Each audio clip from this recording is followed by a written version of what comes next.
You hear a jingle. Keys are clinking in the pocket of your flare-cut pants. It says, whirling in rags, on the aluminium keyring. There is a single key on the ring. The number 1 is etched on it. It should open the door.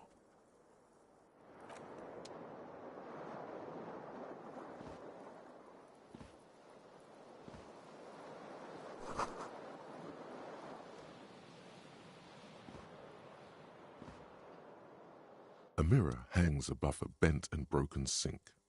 In a fierce discharge of masculine energy, someone has ripped half the faucet off. Hot water sprays from the base and steam covers the mirror.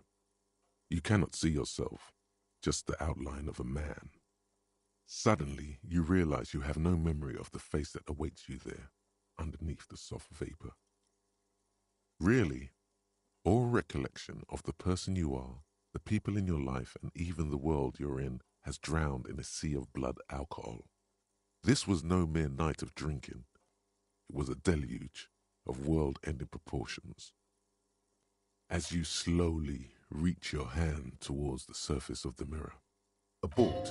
You clearly have not thought this through. You won't like what you see there, and you will never unbecome it.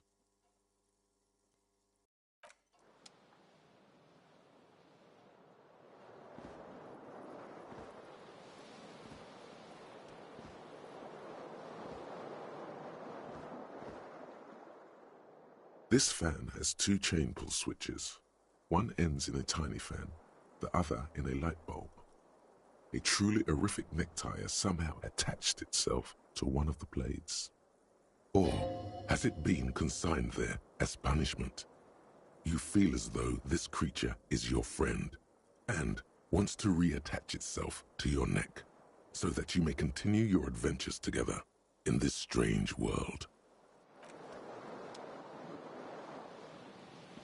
The window stands broken in its frame. Cold wind blows in. The morning light hurts your eyes. It's the shards, a fine web, more likely a projector. It is too like the Congratulations. You smashed the window with your own shoe. Now you only have one. If you're lucky, you can still find the other on the balcony outside. The door to it should be outside your room. A cool wind gushes in. Your toes curl up from the cold.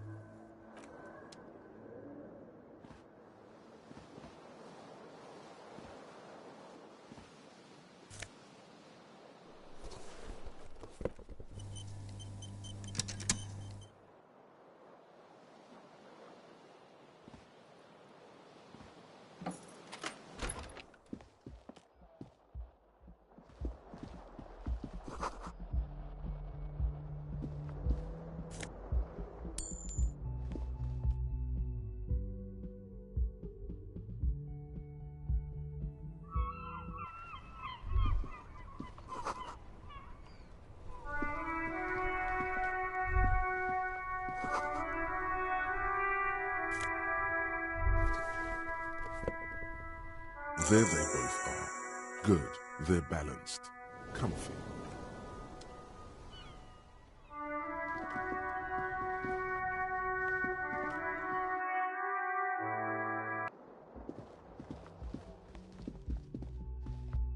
Hello, officer. The young woman raises a cigarette to her lips. No? There's only one solution to this. The young woman. No. You're a police officer, sir. I am, yes. Unless you've been feeding us a set of very well-rehearsed lies all this time. You've been here for 3 days. Couldn't say. In truth, so far, mostly drinking.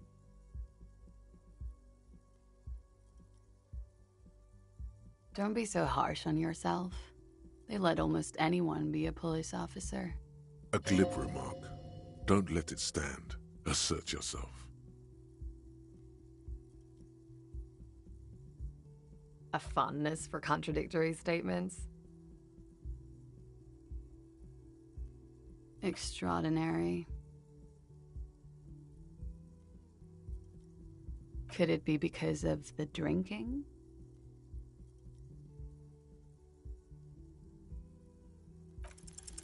The words have already left your mouth. What was that? That's not even how words are used. What did you say? Come on, say it again. Come on, man. Pretty, please. One more time. Don't back down now. Say what you said again, proudly. Goddamn right you did. You crazy asshole, you. What kind of cup are you?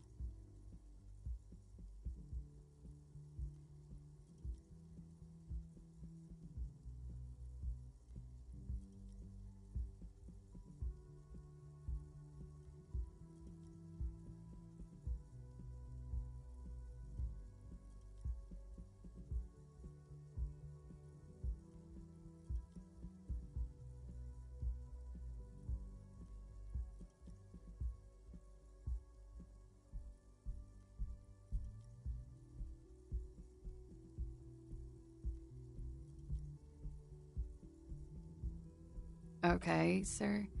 I have to ask. Do you really not remember? Just like that? You drank so much you lost your memory?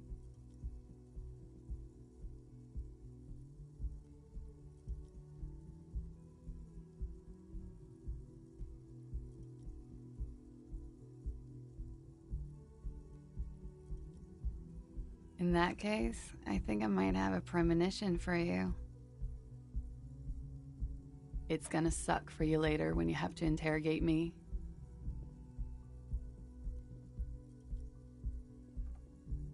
And for the record, no, I didn't do it.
You should totally sing karaoke here, the first chance you get.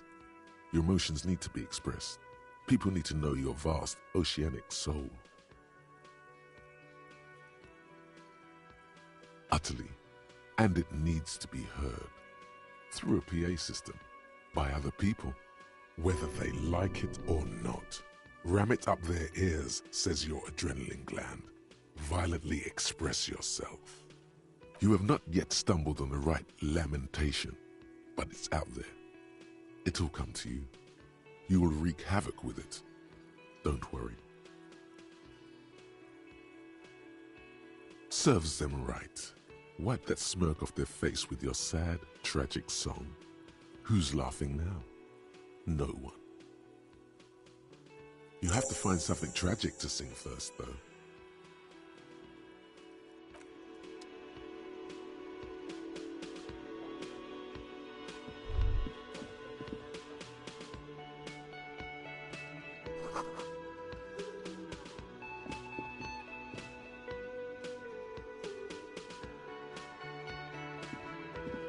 A man in his late 20s stands behind the counter, inspecting a stuffed seabird. As you approach, he gives you a sideways glance, then looks down again. That was disdain in his eyes. Even now he's purposely ignoring you. Oh no, you're a hero. A real hero cop. Am I? Or did you ride in, take the body down, solve the murder, and not trash my hostel room? No, you see, actually, you didn't. You haven't done anything even remotely useful since you got here. No, I haven't seen you around. I'm not always here. A competent work of taxidermy. The white and brown seabird lies among piles of coasters and drying mugs. One of its wings broken. The man is trying to mend it. Looks like the bird was ripped off the shield that was used to mount it, most likely on a wall. Something about it makes you feel bitter.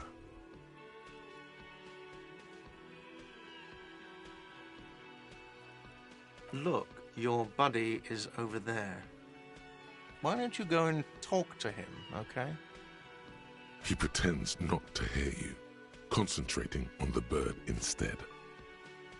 No, I'm not the bartender. I'm the cafeteria manager. That period of my life is over. Not everyone who stands behind a counter is a bartender, okay? I'm the cafeteria manager. Mm-hmm.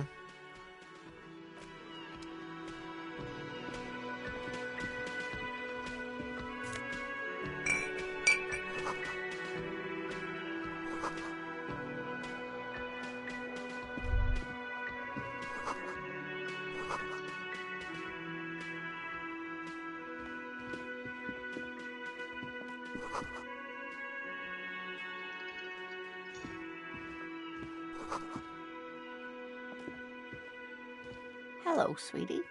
You shouldn't keep your colleague waiting.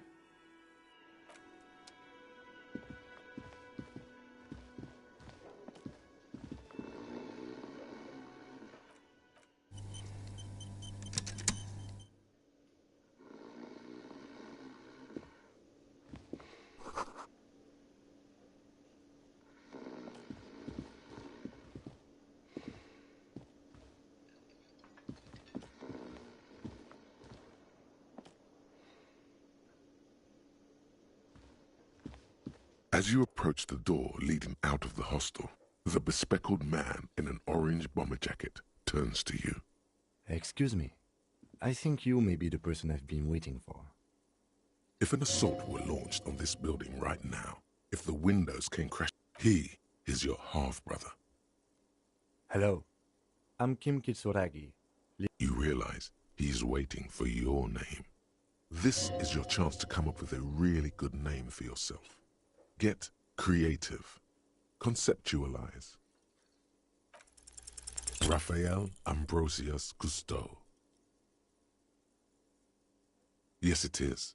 Raphael Ambrosius Cousteau is one classy name for one classy cop. Say it. Yes, well. It looks like we had a little scheduling error on Sunday. Saturday too, actually. Have you had time to talk to the manager here? If you don't mind, we should talk to him again. Ask him for a rundown of the area. Now that I'm here as well. I understand the scene is out back, right? It also wouldn't hurt to assure him the police are finally here. In full force, I mean. Have you mapped out the initial interviews?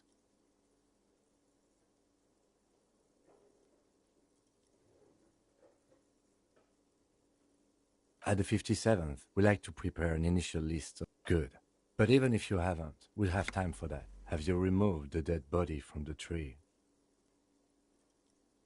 Sure. But did you take it down from the tree? Does that mean the body is no longer in the tree? Completely. Does that mean you took the body down from the tree? Mm-hmm. So, the body is still in the tree. This is the first time you detect a weariness in the lieutenant's voice. It is obvious he would have preferred for the body to no longer be in the tree. Where it has been hanging for 7 days straight. We should go there as soon as we are done talking to the owner.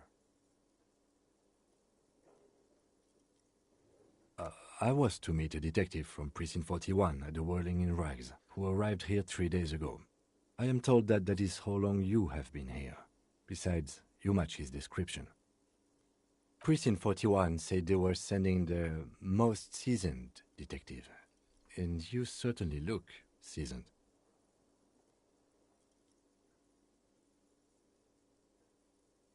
You may have murdered the man I was supposed to meet and are now impersonating him. You may be his twin, stepping in for his even more incapacitated brother out of loyalty and love. But for now, I'm going to set those possibilities aside. I'm not from the Inspectorate General.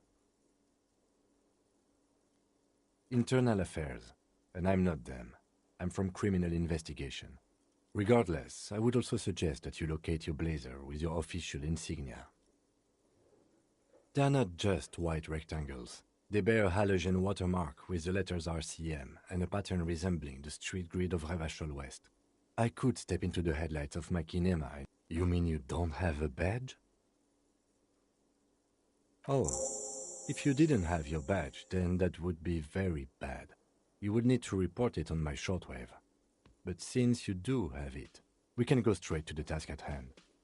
We all feel that way sometimes. There is no such thing as a police officer, I'm afraid. But first, we have to take it down.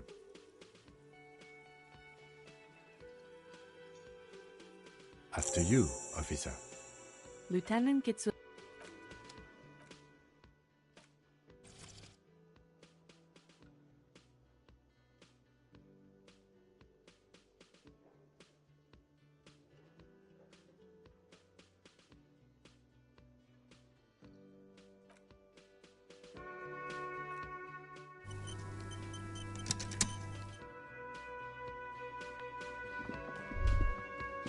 That sugary black rum stain on the attaboy. It's coming back to him. You had your mesolimbic reward pathway worried there, not thinking about drinking all that time. It was like you weren't yourself. There he is, the old boy, the devil. You calmly, the What are you doing?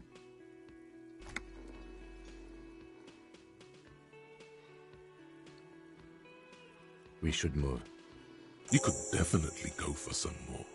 The titillating scent of alcohol in your nostrils was beautiful.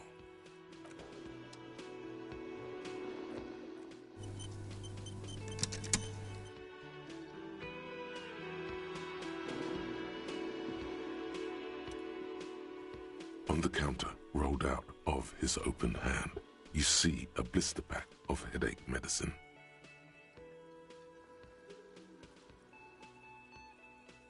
No idea. Possibly because there's a strike going on in the harbor. There's not much. The man does not mind. You probably need them more than you gently shake his shoulder, but nothing happens. This man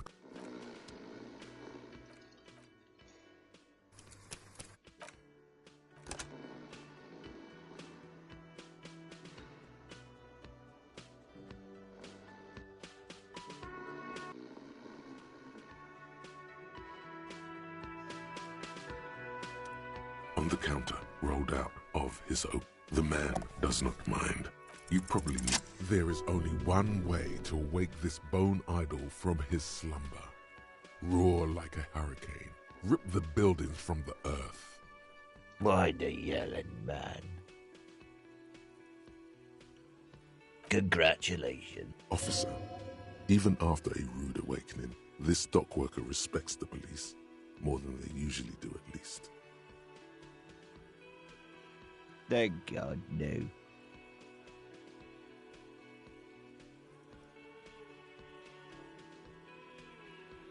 The worker stares at you, his eyes dry. I don't know what you're talking about, kind sir.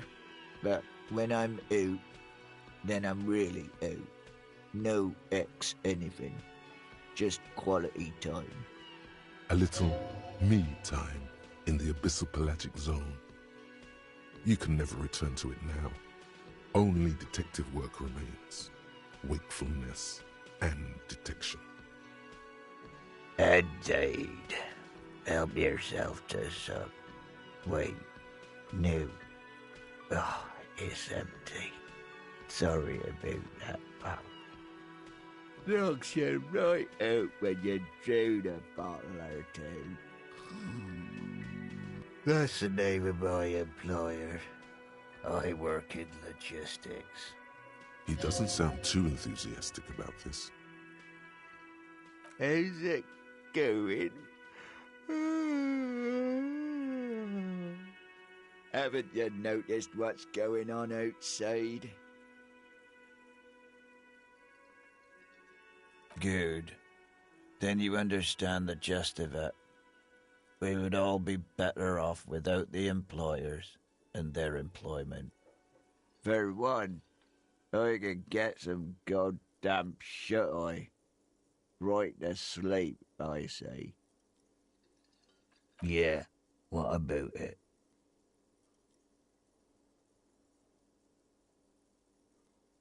You know, people die here every day. Someone's found in a ditch, another one falls in a manhole, a third one gets eaten by stray dogs. If someone has decided to die on top of a tree, then how is it my concern?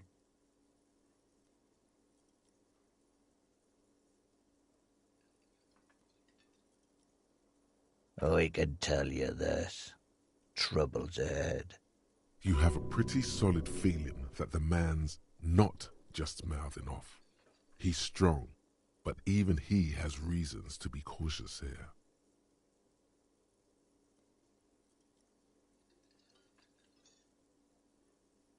You heard what I said.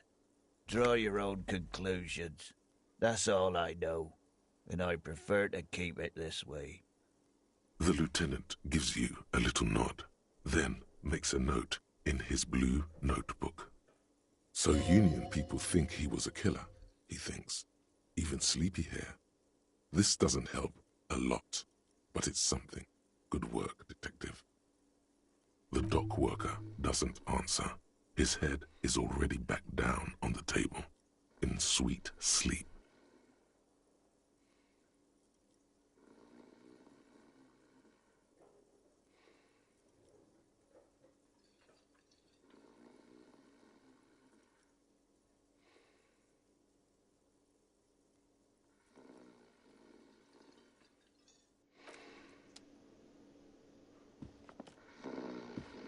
Yes? What do you want to know? No, it's not a particularly mysterious case. The deceased is a security guard for a corporation involved in a labor dispute. It doesn't take a DeLorean polymath to put the pieces together. I just don't see the case getting more mysterious than that. I can assure nothing like that will happen. Do you know why not?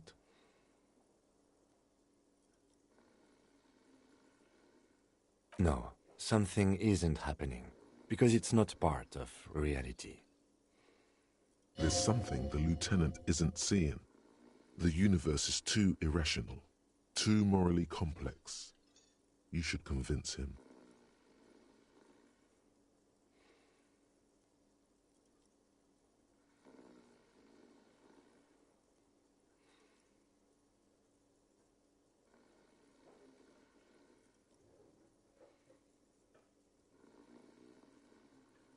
Good.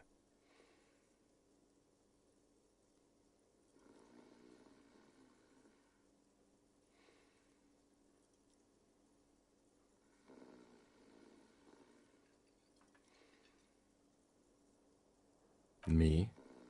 I don't see how my life is pertinent to the investigation. Ah, if you insist. What do you want to know? What do you mean? I have no idea what you're talking about. I can't say that it does, no. When I need to think, I just use my notebook. The lieutenant produces his small blue notebook and idly thumbs through a few pages. That's where his conversations with himself take place. You're super lucid, yet psychedelic. You don't need office supplies to connect to your nervous system. You're special. No. Your brain sends the signal to your lips, but they refuse the order. Something is paralyzing them. You're pretty sure it has something to do with the lieutenant's eyebrow. The eyebrow is exercising psionic control over you. Something the matter, detective?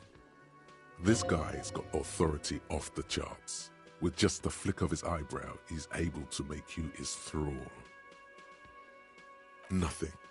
You better hope he doesn't abuse his authority. There's a lot of it. If the lieutenant were an evil man, who knows what sort of havoc he could wreak. Fortunately, he is a committed officer of the RCM. He'll only use his powers for the good of the investigation. The lieutenant relaxes his eyebrow, and you seem to regain control of yourself.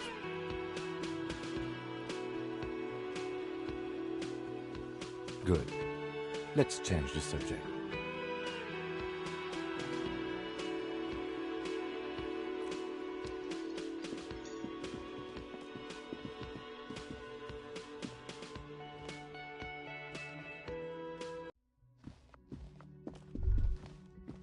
You should pick that fat, juicy cigarette butt from the tray, light it up, and smoke the living shit out of it. The living shit. Your mesolimbic reward pathway does not mince words. It wants smokes. Who knows what you are? A monster, a murderer, the gnome of Jeroma? You feel like a smoker, especially when you look at that juicy, succulent, seductive cigarette stub, still smoldering deliciously. How very astute of you. This renders it ineffectual. You should look for a whole cigarette, or better yet, an entire pack. Strike that. A carton. Make sure they're all healthy and able-bodied. Then smoke them all. Or you could not do that. No one is making you.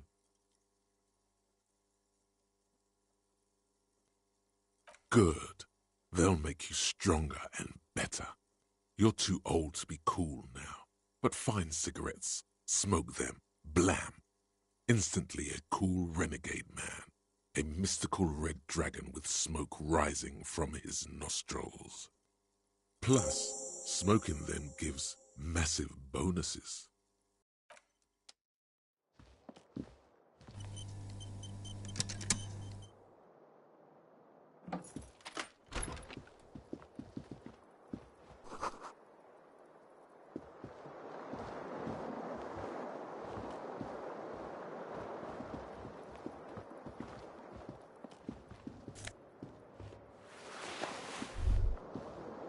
Kim also tries not to look at the pile of taped viscera on the carpet, or the weird suitcase on the hat rack, or the potted plant dying in the corner.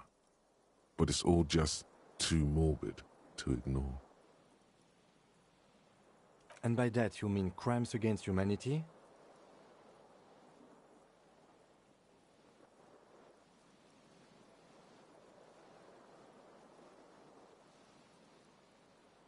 I have no idea what that means.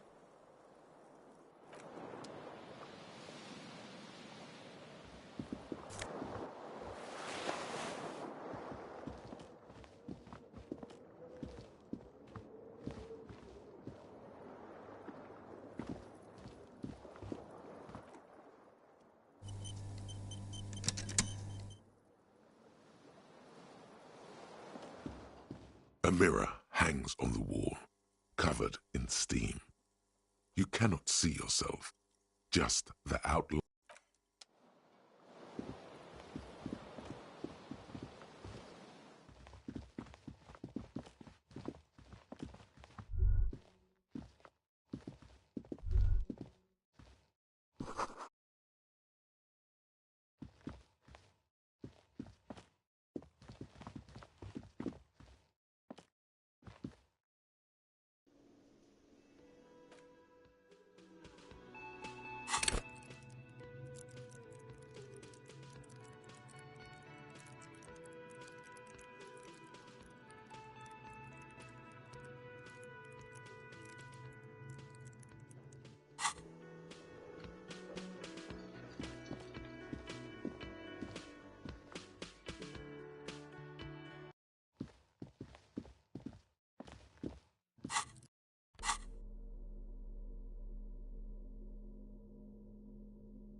man with the unimpressive beard notices you approaching.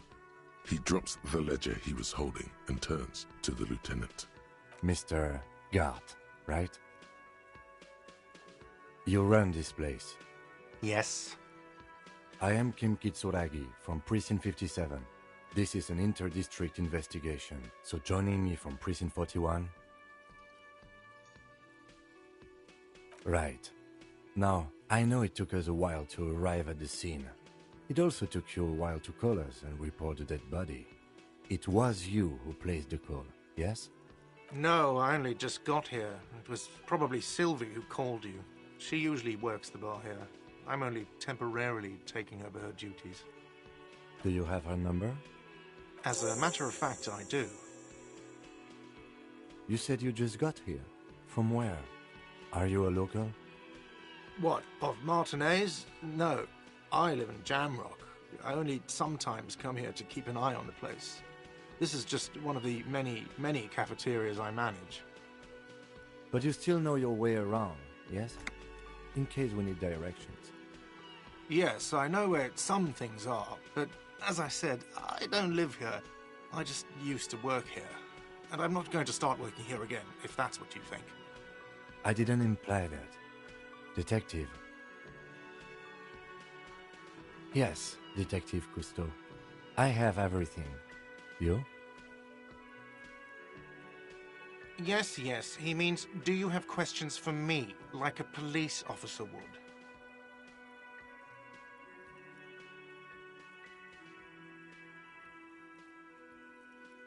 I don't know who killed him. I'm not the police. That's your job. What are you, crazy? Of course I didn't kill him. Suddenly you tense up.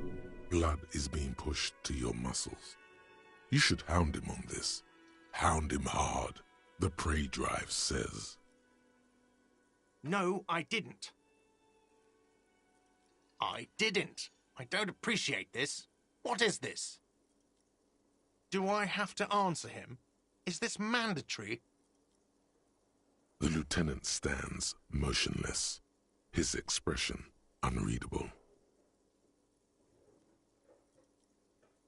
What are you, an idiot? I told you I haven't killed anyone. He ignores you.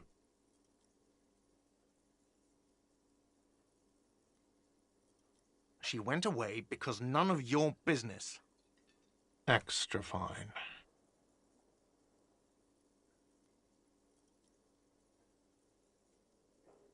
Let's go. Not so fast. You owe me 130 real.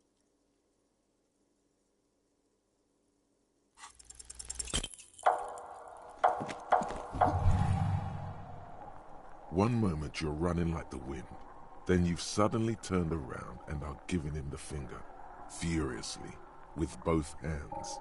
Why?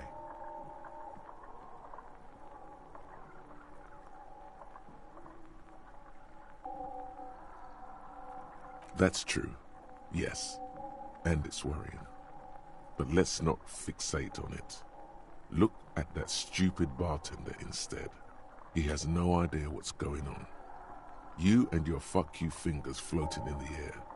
Barkeep's got his mouth agape like an idiot. You showed him.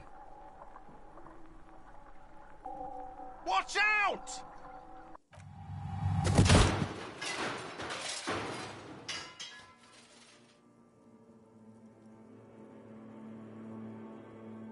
Everything goes dark. Back so soon.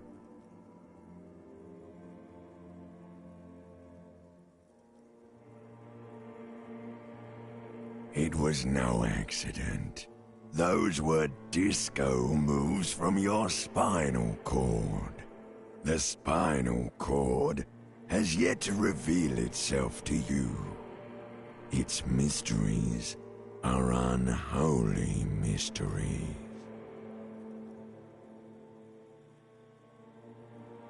You are way cool. Cooler than the bottom of the sea. Too cool for this world. How's it going out there? Are the tiny apes screaming about money yet?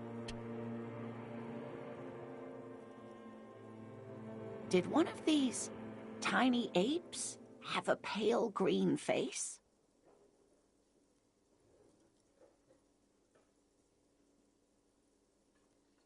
It's a joke, sweetie. I didn't actually think you saw the kind green ape of South Safra in a hostel in Martinez. That would be ridiculous. Are you okay? No, you have sustained a trauma to your lower neck. In addition, you have strained your left trapezius muscle. Pain surges down your back when you move. The chair took the brunt of it. Don't worry. Are you sure, ma'am? Yes. Check on him. Sir, I didn't mean for this to happen. I'm sorry. This has always been a cop-friendly place. The drinks are on the house, okay? There were a lot of drinks on the tab. I still have to charge you for 3 nights and the broken window, though. That's 100 square. Not entirely cool. You still owe me 100 real. If you don't have it by tonight, I can't let you back up there. And for God's sake, watch out for yourself.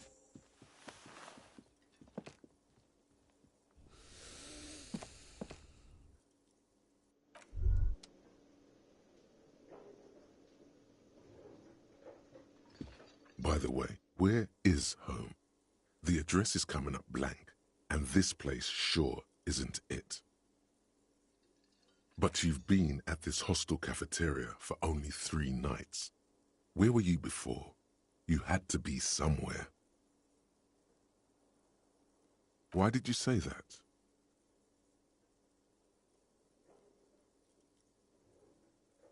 No. But isn't that an expression, not a place?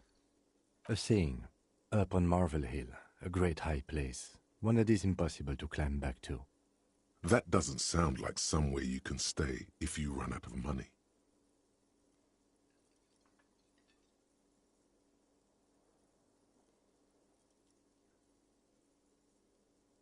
You can try. Run some addresses in your head when you get the time. Maybe a street or an apartment will appear.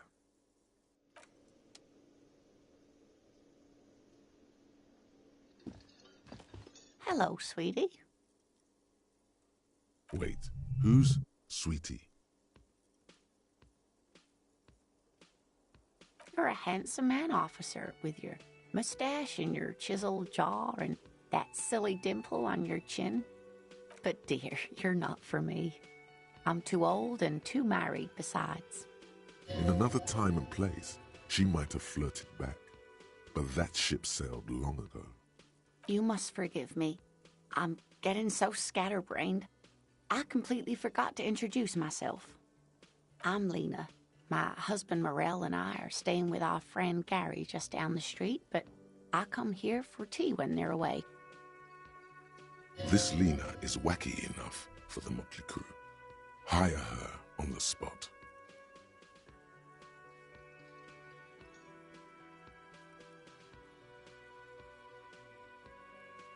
Yes, dear. I'm a paraplegic.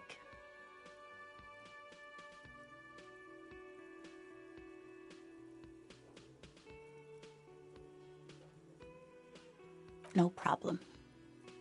There is no bitterness in her voice.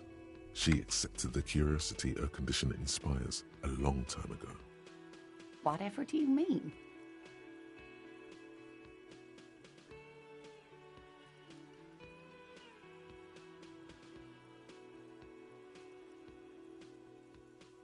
Oh, no. I haven't smoked in years. Cigarettes are a luxury, sweetie. Besides, I have to mind my health. Wait, maybe she knows where you can get cigarettes.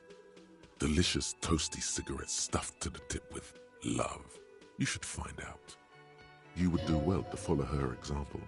Smoking is the reason you feel like a rag. It's painful for you to even ask these questions.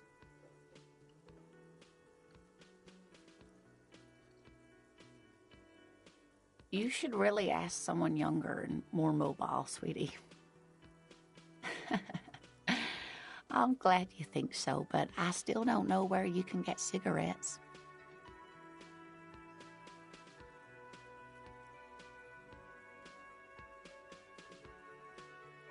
Oh, I'm perfectly all right. I'm more worried about you. What was that?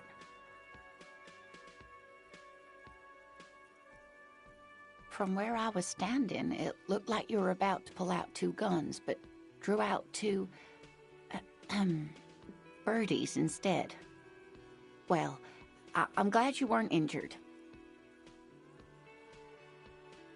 Oh, sweetie, I heard your conversation with the manager about your financial troubles. When do you get your next paycheck? If she could, this woman would feed and clothe you and every other sad, lost person on this earth. You've got guns of steel and a chiseled jaw, somewhere under the bloated alcohol layer. Maybe she'd like to sponsor you.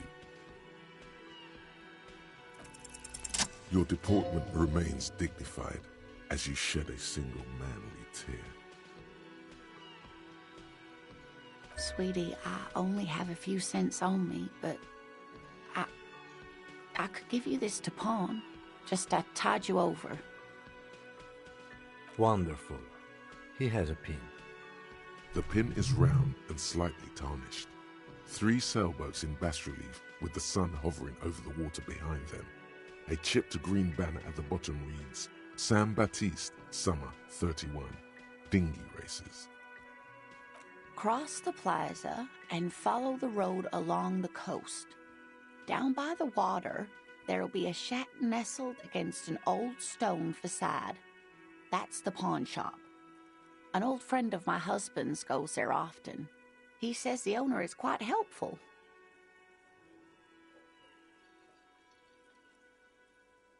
Oh, it's not an ancient family heirloom or anything, but I suppose it would be nice to get it back.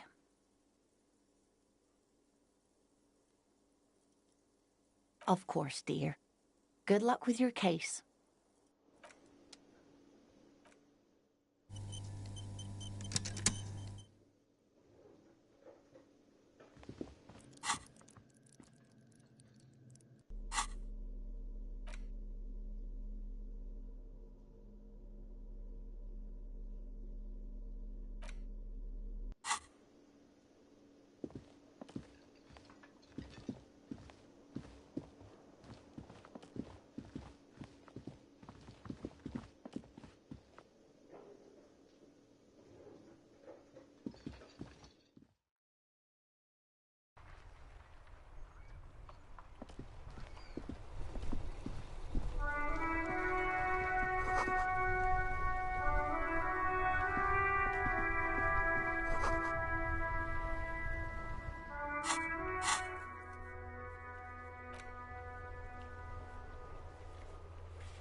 Can I help you?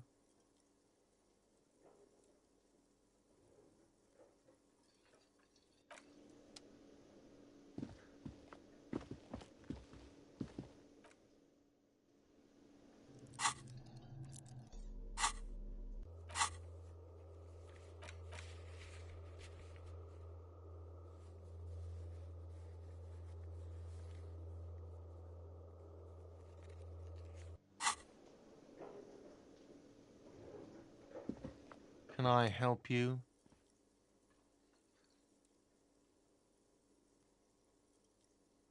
Do I have a shaker in my hand? Is this a shaker? He sounds irritated.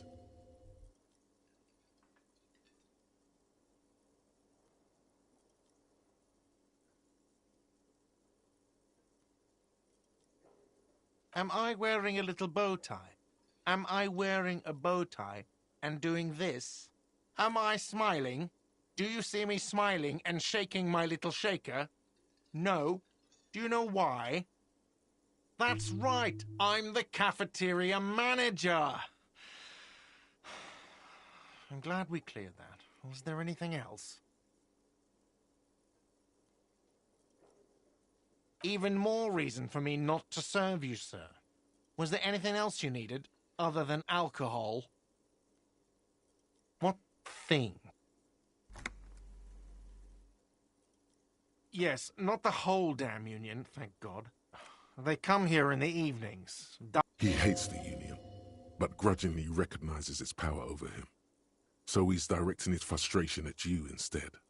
Retaliate. I don't. I'm simply providing a service, or really facilitating the offering of services to paying customers, and it doesn't matter. I don't have to explain myself to you. We should find out who this Lord faction is, occupying the booth. Loudness means talkative, and we need info. We don't. We have to wait. They'll show up sooner or later. Men get hungry, even striking men. If not today, then they'll be here tomorrow. What are you, a cook now? That's none of your business.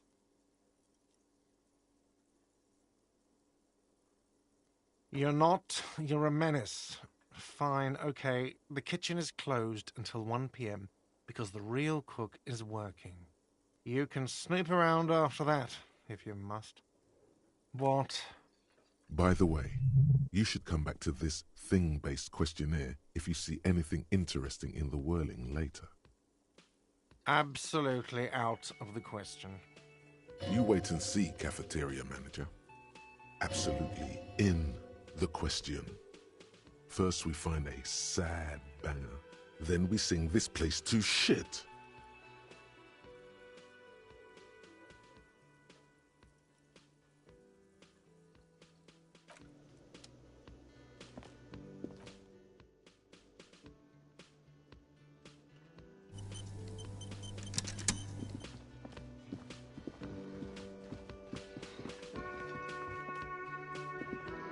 The worker, isn't it? Perhaps he's on his way to where you just came from.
It's not often that I see officers from the RCM in my pawn shop.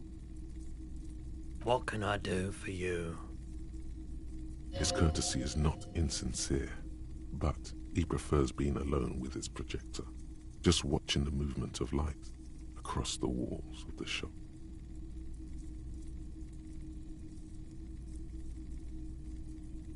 Oh no, not at all. I guess I haven't had many customers lately, RCM or otherwise. Who are your customers usually? All kinds of people come through here. Locals, travelers, people looking for a deal, people looking for a keepsake. People who are terminally bored. As you can see, I have a wide selection of goods for everyone to choose from.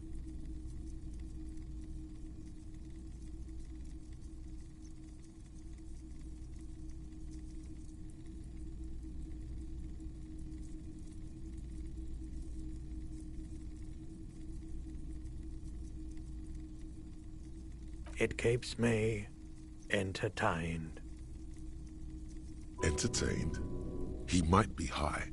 If he is, on what?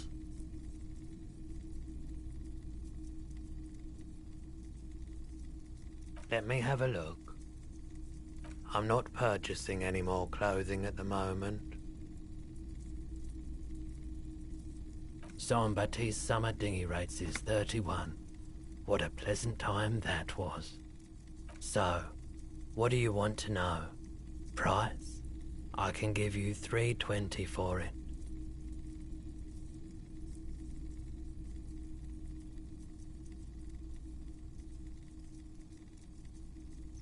Sure, I can keep it behind the counter for a week, but only if you pawn it right now. A pin from 31 ought to be priced at $3.10, but I added another 10 cents just to be nice. Sure thing. So, do you want to sell anything? Anything else you're thinking of selling?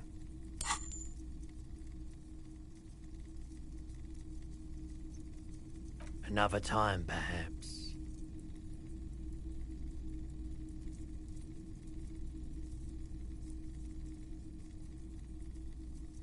I doubt it, but I can try and answer any questions you may have. The pawnbroker's gaze is already fixed on the dancing colors. I doubt it, but I do my best to keep my distance from all manner of butchery. No one likes to see what you have to see every day. The pawnbroker's gaze is already fixed on the dancing colors. Feeling warm and enthralled by the movement of light, while the mind continues to race forward. Lucky bastard, he's probably on Pyrrolidon. It's tough to come by on the street. A drug developed by the military to treat and prevent radiation sickness. It has psychedelic side effects, and it makes your eyes turn yellow.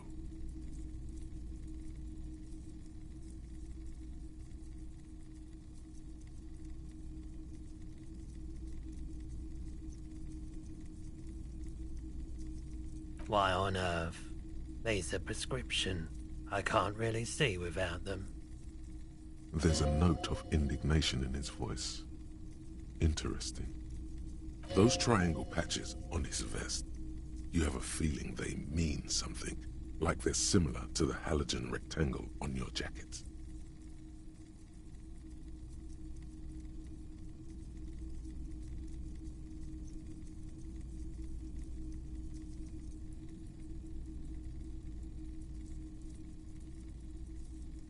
I've had to take it. You know, since the People's Pile cleanup. I was with the Emergency Relief Brigade. He's taken it for mental and emotional, not physical pain these days. There's a reason why everyone's tried to forget any of it ever happened, and why no one has tried to repair or replace the pile. So much disappointment, and early deaths. Cancer mostly.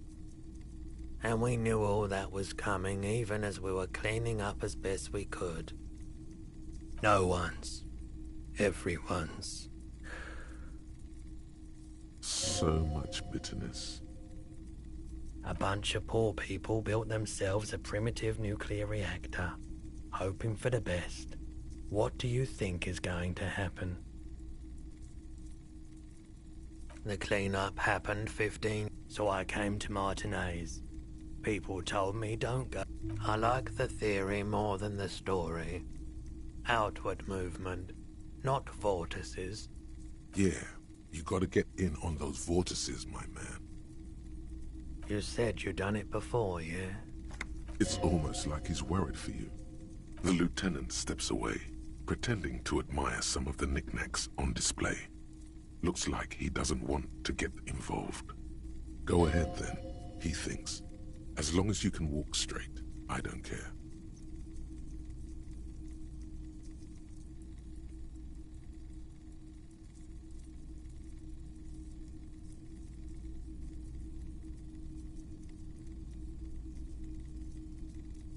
Every day, you look the part. Here you go, man. Yes, darling. That's the coalition government ordained Parolidon. Straight into your gut. Not so sure about this. Because it's an anti-radiation drug, and you're a cop, not a post-apocalyptic scavenger. Of course.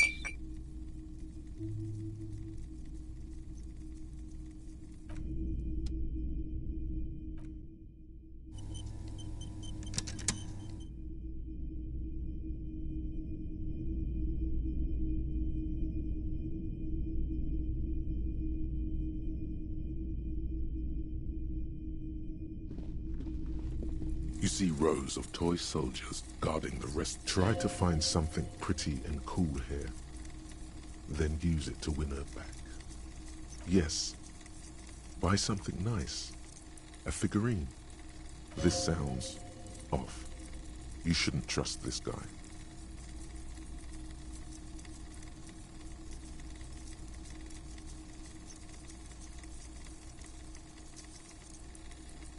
Big men on big horses, clad in lamella armor and carrying Franco-Nigerian knights. I used to be very serious about these guys. a long, long time ago. They're not all blue. These figurines also wear gold coat. Which ones? Ah, royalist soldiers from the time of the revolution. This set of soldiers isn't... You're probably talking... I think their poverty has been exaggerated for effect. When you place them next to the royalists, it doesn't seem like they could possibly win. Okay. I don't like either set too much, to be honest. He seems to have his own take on the conflict played out in perpetuity by these toys. Might be interesting to find out what it is.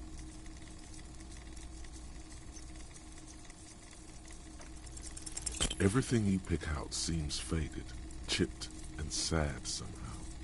Most of them are just broken toys.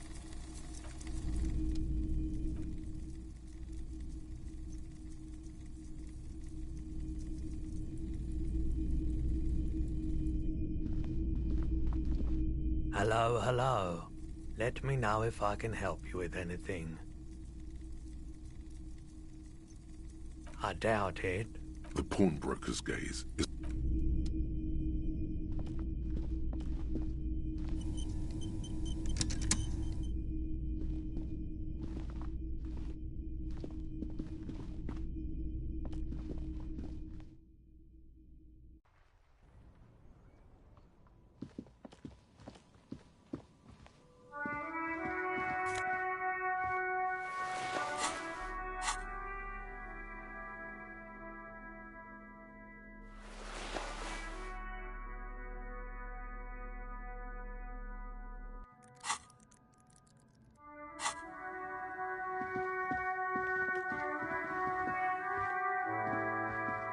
Good morning to you, officers.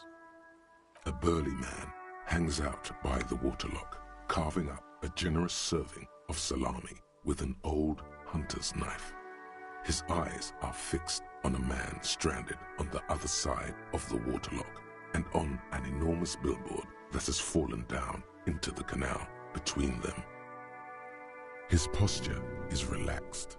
Despite his powerful build and a knife in his hand, this man resorts to physical intimidation only infrequently, if at all.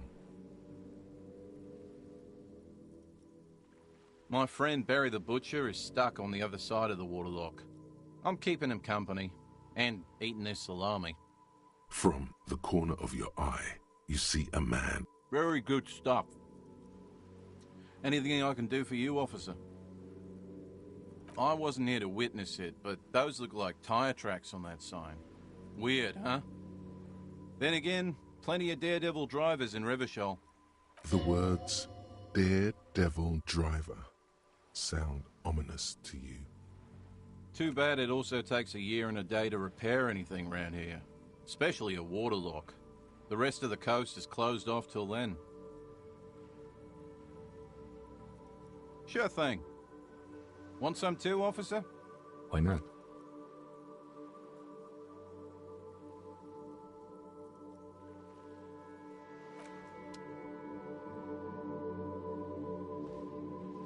A couple of indicator lights are missing from this panel usually closes the waterlock, turning it into a bridge that lets you cross the canal.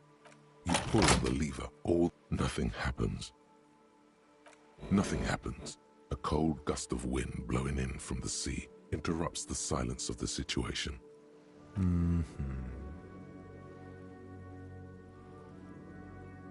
Nothing happens. A spring brings the lever back to its original position. You still need to close the waterlock to get across the canal, some other way. Wasn't there a sign over there saying functionality will be restored on Wednesday morning? You pull the lever, nothing happens. A spring brings the... Wasn't there a sign?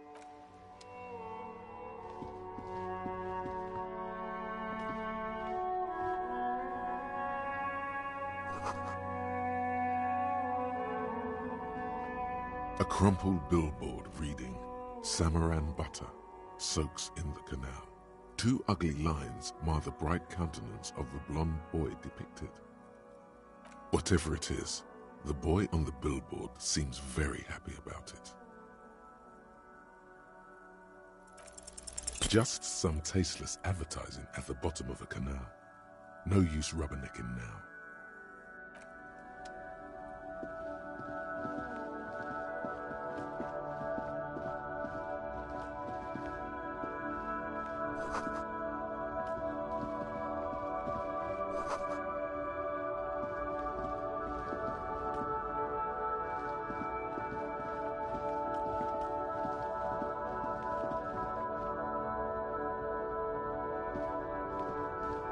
You see a Samaran street vendor surrounded by a motley assemblage of goods.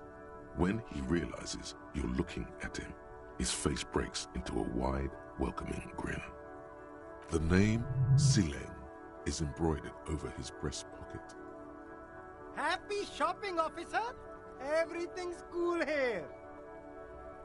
Everything's cool. The goods are cool, the customers are cool, the place is cool. And one more thing, officer. From out on the bay, a cool wind gathers. It sweeps into the city, tugging at the textiles hanging around the stand. Some distance away, the sound of a tin can clattering across the street can be heard. You're very cool. Bang, bang, bang, bang! Oh, yes! You got style. You got personal style. You know what you like. You like premium menswear. Look around and browse. Everything looks cool on a guy like you. Take your time. Don't be distracted by the flattery and funny man act. Questions. Only the coolest goods in Revachol. I've got sneakers, speakers, extremely comfy pants too. Try them on right here. No shame, only freedom. I'm an entrepreneur, officer. I've got sources, buyers, suppliers, distributors, manufacturers. No need for discounts at ceilings, officer. Anything for you. Me? It's a boring story, officer. Who cares about the past? I'm all business now. All Revachol. Very sharp, officer. I'm Serais, from the Sigai province of the Serais Empire. The apricot suzerainty, you know? The apricot suzerainty is what the Sigai archipelago is commonly known as in Revachol. It's a bit of a fraught term, I'm sure you understand. No, apricots come from Seaguy. My grandma used to grow them. But Seaguy is a shithole. That's why I came to Revachol. Here's much better for an independent entrepreneur. Less laws. Speaking of, why not support an independent local entrepreneur? I send half my profits back to my grandma in Seaguy. Well, if it's for his grandma, you should buy a lot of things. No need to dress this one up. Just tell him what you want. Oh, okay. But why, officer?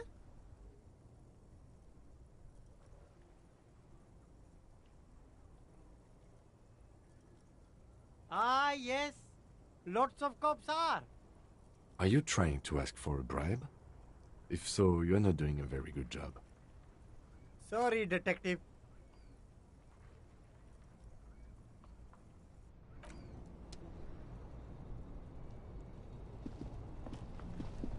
There are clothes inside. Cheap second-hand clothes, smelling of strangers' body odors. Don't be shy. These are premium class clothes. Good quality fabrics, best retro design.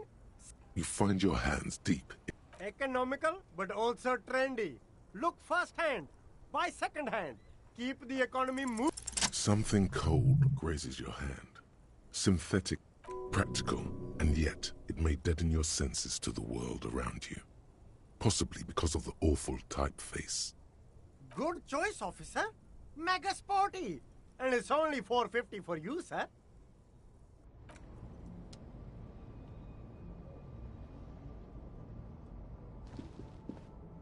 There's a pile of cheap sunglasses in a small box. A variety of shapes and colors. You like sunglasses, officer? I've got the latest styles right here. Abort. These are hideous. What's more? Damn, officer! You look like a mega secret spy. Very secret. They're practically made for you. I'll let you have them for $2.50. They're perfect for concealing your bloodshot and baggy eyes. No, you are definitely not buying those.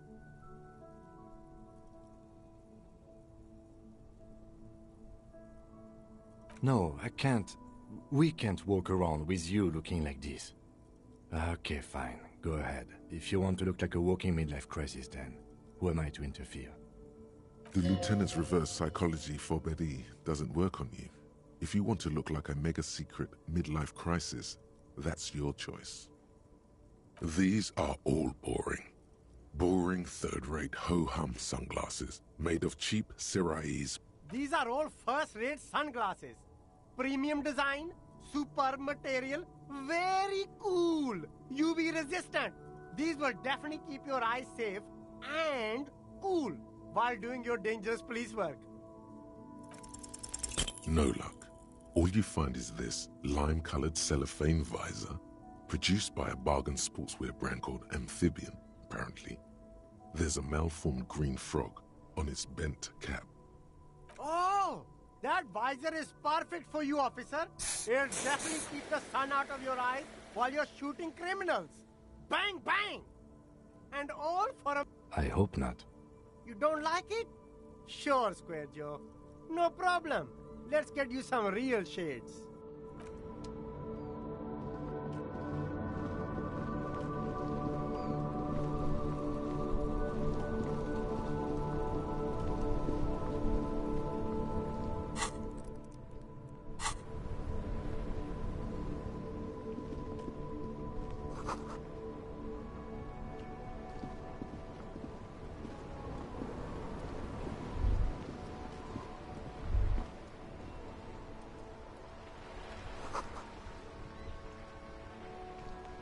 Life doesn't need to be a struggle. I'll be with you in a moment, officer. Let me just finish my sandwich. Talk to Angry Hard René first.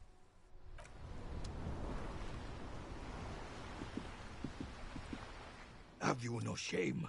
Whining about your back every time you bring out the measuring tape. René, you're a man with a fork in a world of soup. Please, Let's just try to enjoy the game, all right? Look, in his hand, going into his mouth, the sandwich. It's hauntingly beautiful. I'm trying to, but you keep breaking my concentration. You're old. I can see that. We're both old. Now stop grabbing your ass like it's a girl. These manly men are playing balls. This is a ball game. Grab a ball and play it. Don't ask questions. Shoot first. Ask questions never.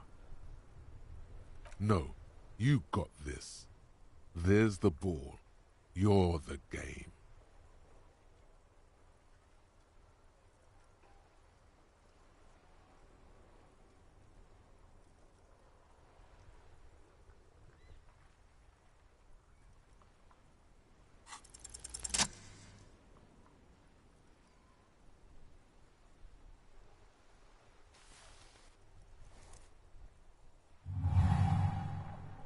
You are immediately surprised by the ball's lack of weight.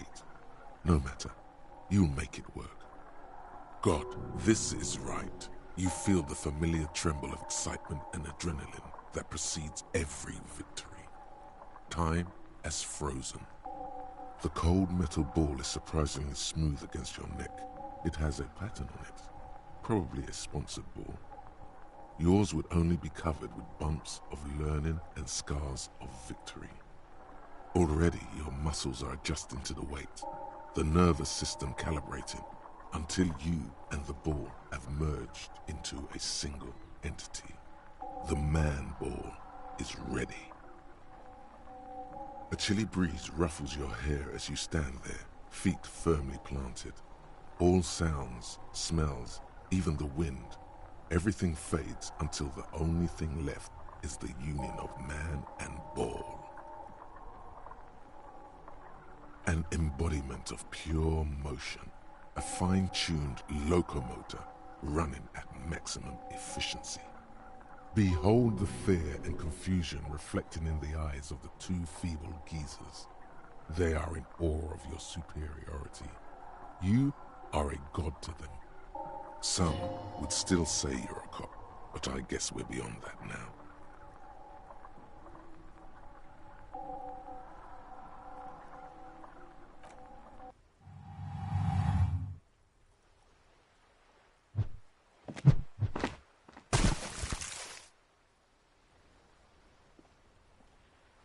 Merde! Bordel de merde! What the hell is your problem?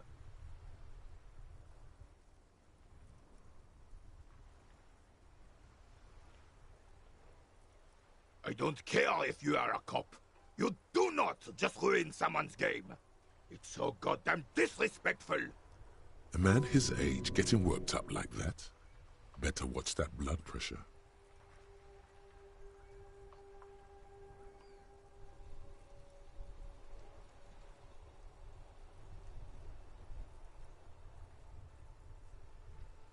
You vandalized our game, son!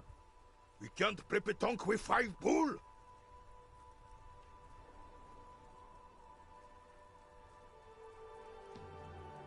Well, it damn well isn't.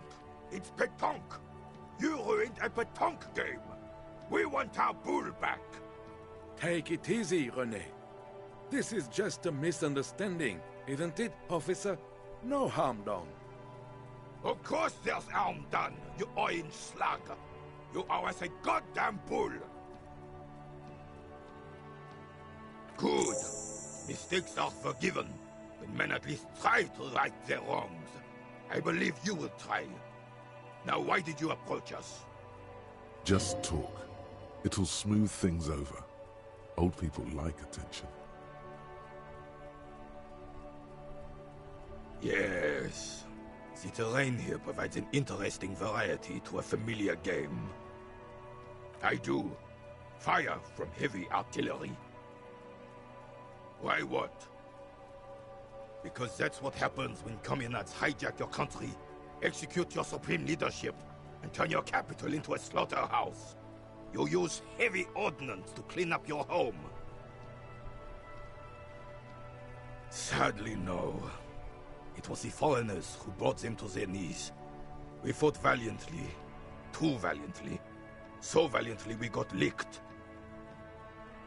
Should have fought dirty, like they did with their suicide sex cult propaganda and mad anarchist women strapped to shrapnel bombs. We didn't though, and we lacked caliber. God bless him, but the suzerain's cannons simply weren't big enough.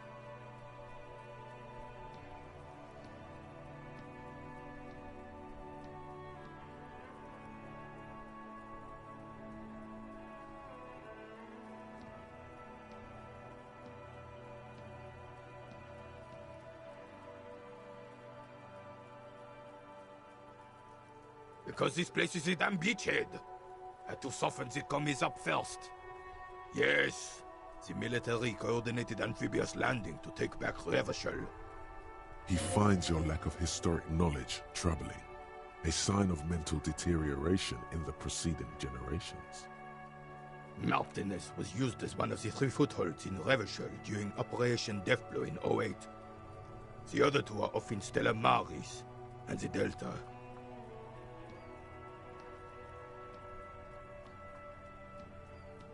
This here is Blood Ground, where Coalition boots first made landfall and cleaned those rabid dogs out. Most likely, we're playing pétanque on their mangled corpses. Blood Ground. You got old René going there. Like he isn't hungry enough already.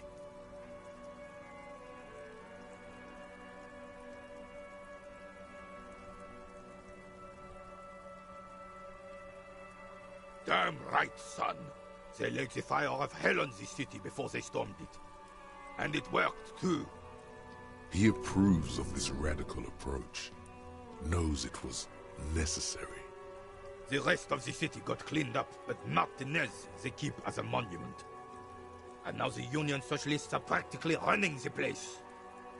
Well, it's your own damn fault. You, we, the Coalition, Revachol, whoever you want to blame, never finished the job. Officially, the party never surrendered. Of course, they still hold influence. You don't even begin to truly understand the players of the table, let alone the specific circumstances surrounding the... What do you think?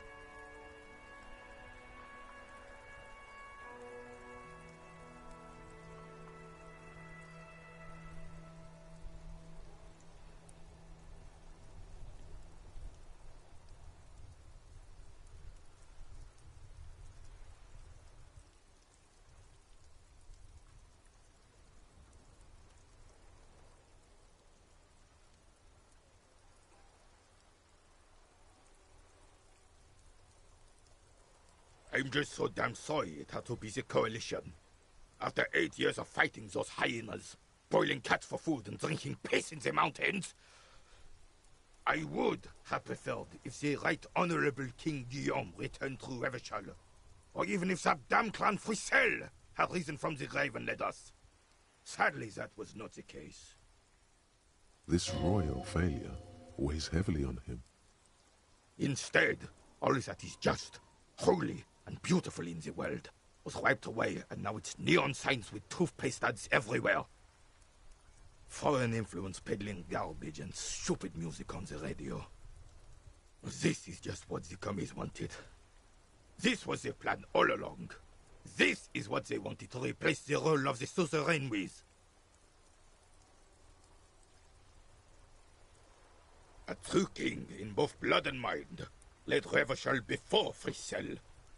He would have been better, but the damn commies drove him into exile.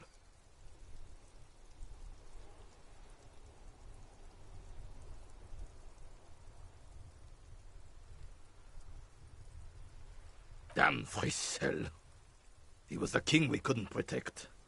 The Carabineers failed him, and the crown.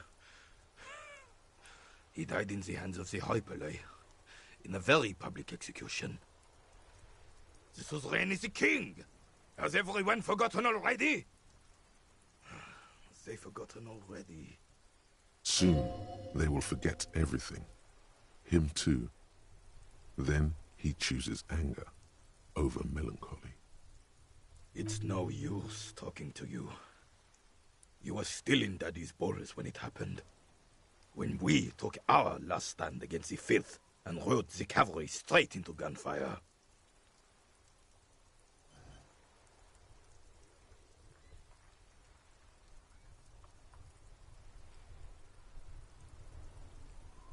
Unfortunately, I don't.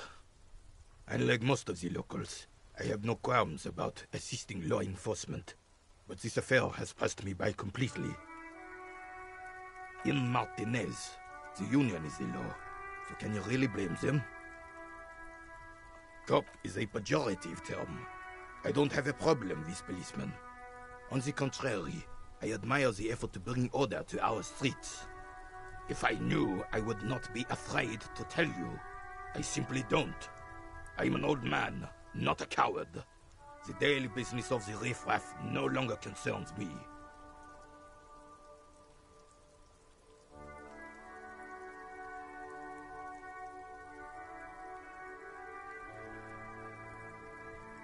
This is a man with a lot of past, but little present, and almost no future.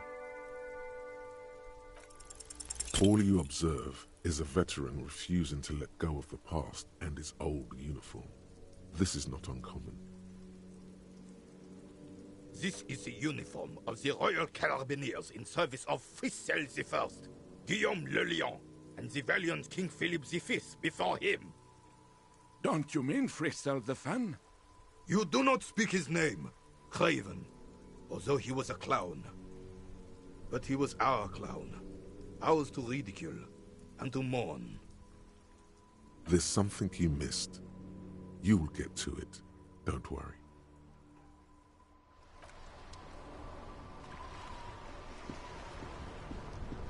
I have really outdone myself. This is divine. Yes, that's what you need, Gaston. More padding on that fat arse of yours. I hope your heart gives out. René, it's a little pleasures. Life doesn't need to be a struggle. Hello, officer. How might I be of assistance on this fine day? I'm sorry, officer, but I really don't share food. Nothing personal, it's just a principle. The only one you have. Suddenly you realize how hungry you are. The last time you ate must have been God knows when. Believe me, officer, I wish I could help you, but I need this sandwich to keep my blood sugar stable. In my age, you need to pay attention to these things. You can barely hear him. The sweet smell of pickles in harmony with garlic butter and marinated onions emanating from the sandwich is driving your mind in a singular direction. It must be yours. Fuck off! It's mine! Sorry, officer. I'm sorry. I didn't mean it in a bad way. But the sandwich is mine. I'm not gonna share it. When the dissidents come to rape our country, he hides. But try to get a bite of his dear sandwich and he gets claws? You're a special kind of vermin, Gaston.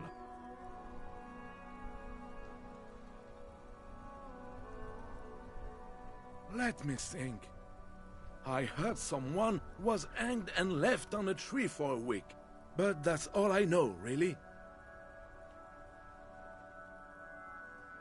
No, officers, I'm sorry. And I really would like to assist. You are both good guys. I can see that. Then help them, you wimp. You have plenty of shoulder with the gauche caviar in the Union. Someone must know something. I wish I could, but I just don't know anything. I always keep my nose clean and don't gossip. Everyone knows and respects that. Respects? I'm not even anyone. Of course he's holding back. His mouth is so full of Union prick he can't even speak properly. Can I at least finish my fucking sentence before you piss on it? Is that okay, René? I'm not anyone important in the Union. I just know Evrard. Evrard Clare. Everyone in Martinez knows the Clare brothers. I taught these boys human studies and history in the gymnasium. What do you know about history? You never witnessed history.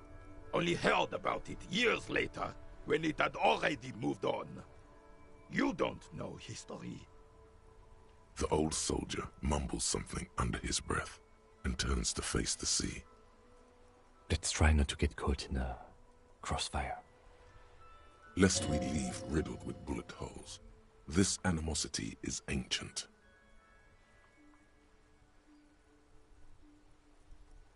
Oh, in many ways, yes. Like an honorary member. I attend meetings and parties, help with little things. Evrard, Edgar, and the older debarders all know me. Oh, yes. Not in the technical sense.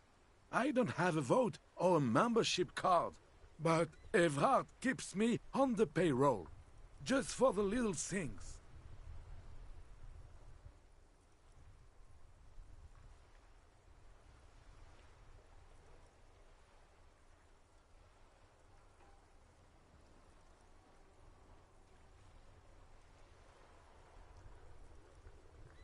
Of course he's not a member.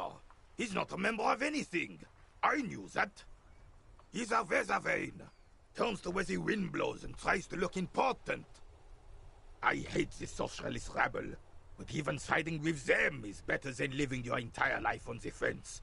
Never committing to anything. Pick a damn side already. Writing work mostly. Occasionally, he needs something written, and I happen to have a way with words, people say. Oh, nothing official, I assure you. Just essays for the newspapers. About Martinez and how things are and how they could be. Evrard and I have these long talks where... Well, he tells his little pen man exactly what to say. It's commie propaganda, plain and simple. You should be ashamed of yourself. No, thank you. For being consummate professionals. You'll have this case wrapped up in no time. A man so principled about his sandwich calls for a principled approach. Time to get political. You really do. Now, unleash the fury.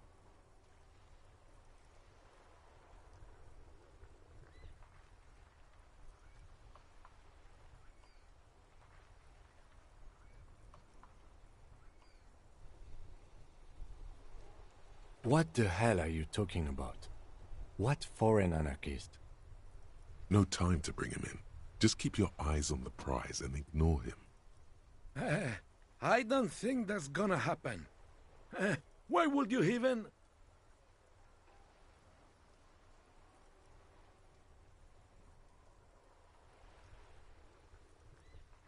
He won't kill. As long as there's food in his fat belly, he'll lick any boots that's kicking it to him. Good. Rene's on board too. Time to take back the streets. Right-wing populism, here we come.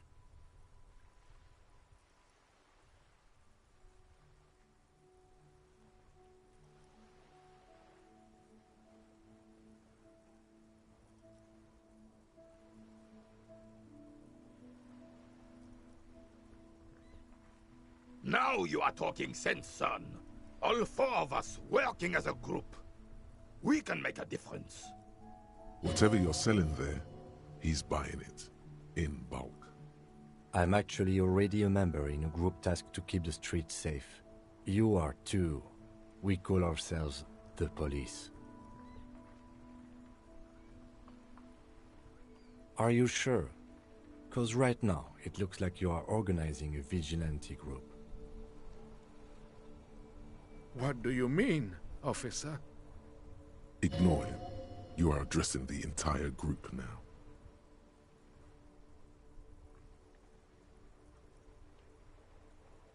Agreed. What about the whole group? I propose a pair de la couronne, swords of the crown, in honor of my old unit. Oh my God. Stop this scheming and just demand the sandwich.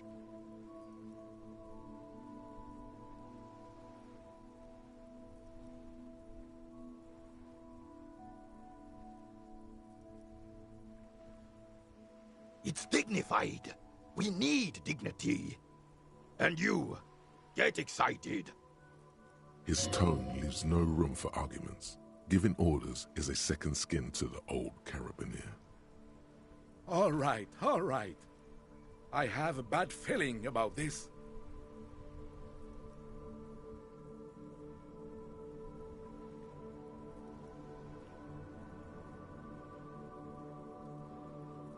Oh, you went through all that trouble for my sandwich. I'm flattered, officer, but my answer is no. Now, how else can I help you?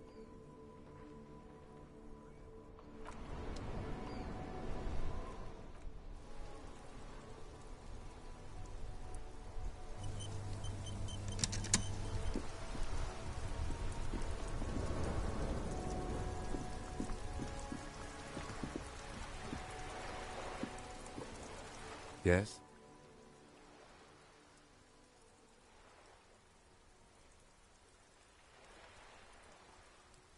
What do you want to know? I'm afraid you and I are pawns in a pissing competition. His disdain is clear. This man would not use such an expression otherwise. You don't know? I assumed you were in on it.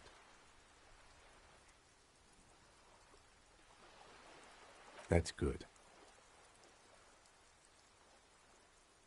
It's just stupidity. We shouldn't waste any more time on it. If you want my take, ask me after we've inspected the victim. Later. Was there anything else you wanted to know about the case? Good.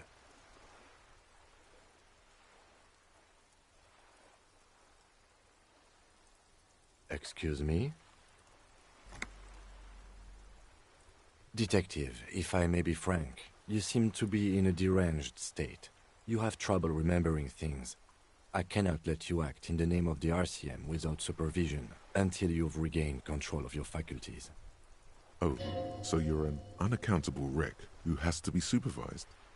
You don't have to take this display of authority. You can disobey.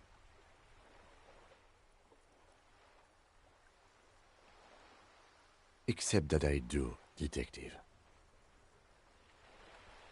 Some you time? This is a police investigation, not a journey of self-discovery. You'll still have your evenings to yourself. Please do. We wouldn't want your regiment to spill over into the investigation.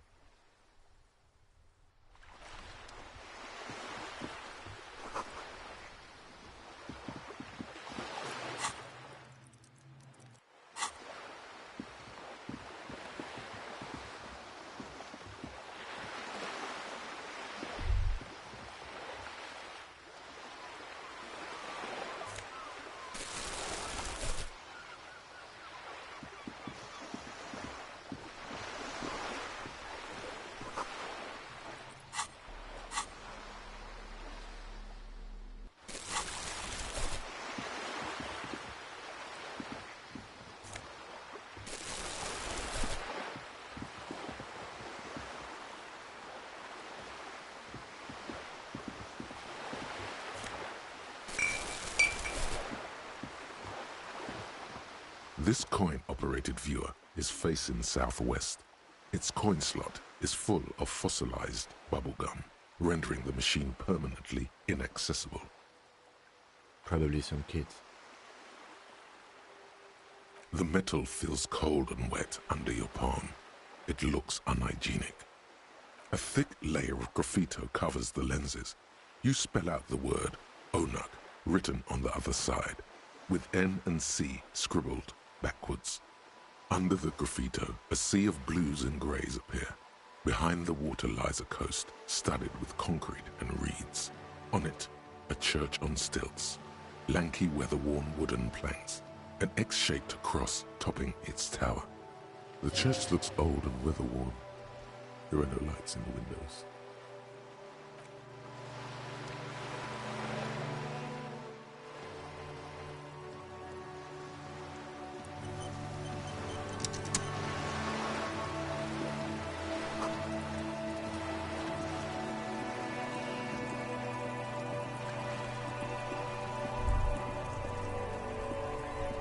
All around you, rain falls on the spring thaw, looking up at the sky. Cold water, grey sky like great battleships, clouds colliding with one another. Your shirt sticks to your chest. The shoulders of your disco blazer grow heavy.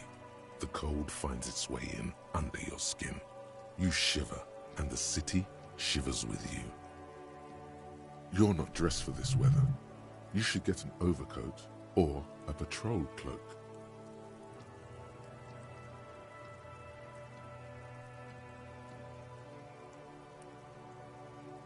Sheets of rain over the water, a flight of stairs leading into the ocean. The ruins of a half-sunken sea fort crumble. The skyscrapers of La Delta. Will you ever go there? No, you are just one of the hundreds of urban coastline, coal city, end of oil. Your hair is an oily mess. There's a fleet on the corner. A plastic coat is the great gates of the industrial harbor are locked. A chill runs down your... Behind the gates, La Jussienne, Couronne, a silvery curtain of capes up. Hallways collapse from the mortar heads. A yard, a traffic jam. The road, Revachol is the capital. It's home.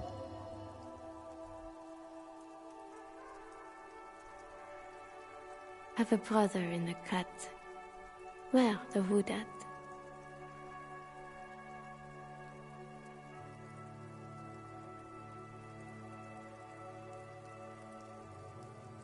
To be in Martinaise, where no one goes, at the runoff point of a long-forgotten canal, standing in the rain. In the rain, satellite officer Jean Vichmer rushes down the precinct stairs, umbrella in hand. It's unopened. He doesn't seem pleased about the spring rain. On the bridge, officers Torsen and McLean are standing guard. Torsen wears jeans and a fishnet wife-beater. Satellite officer Vichmer passes by, and the young man remarks to him, Where's your homo, homie?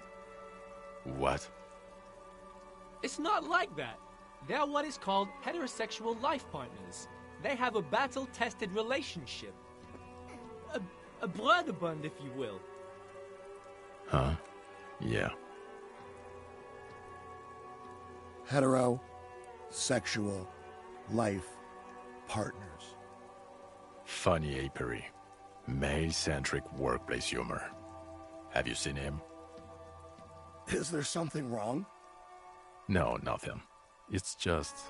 Judith went to his place and found the Monday mail unopened. I think he's still there. You didn't, drink with him over the weekend, did you? That would be irresponsible. With that animal? Never again, man. What is he, still down there? In, south of the interchange? What was it?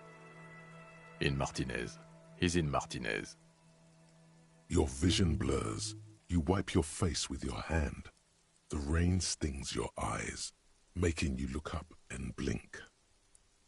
Coalition aerostatics hang like apparitions under the cloud cover. Way up there, where rain forms, rotors flutter silently. Your sight clears. This rain will not let up anytime soon. You should get a raincoat. There's a freight to the east. They sell them there.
There it is, a brave little army in your pocket.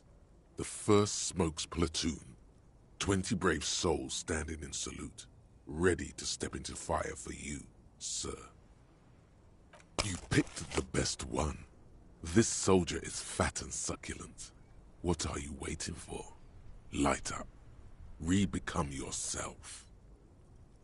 Get a load of this rock and roll cop here, people. Johnny Thundercop fishes a cheap lighter out of his pants. With a flick of the thumb, there's fire. A primal satisfaction. Here we go. Thick, warm smoke gets sucked down into your lungs. Immediately, you feel a warm nostalgia fill your head, body, and soul. A nostalgia for yourself. The man you were in your youth. Johnny Thundercop is back, and he's chill as balls.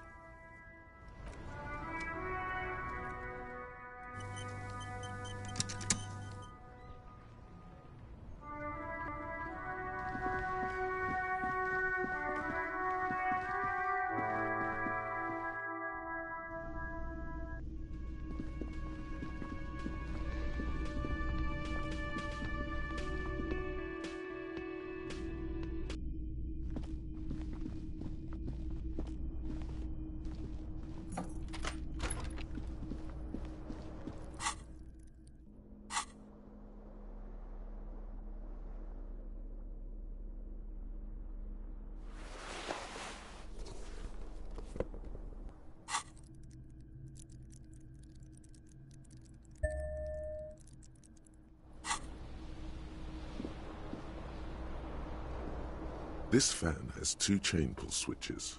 Or has it been consigned there as punishment?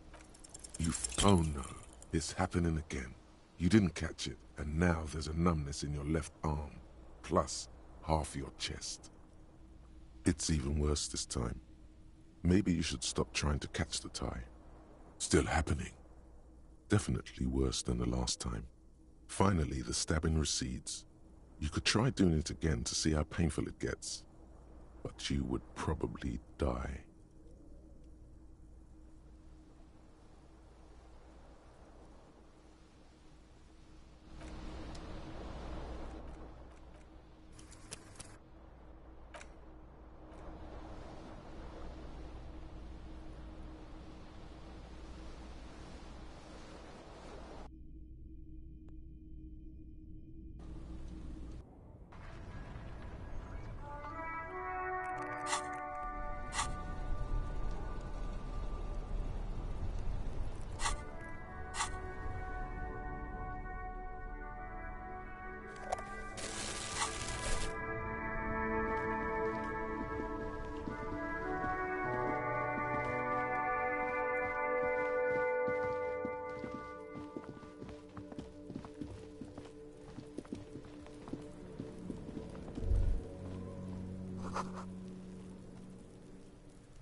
Kuno's got this!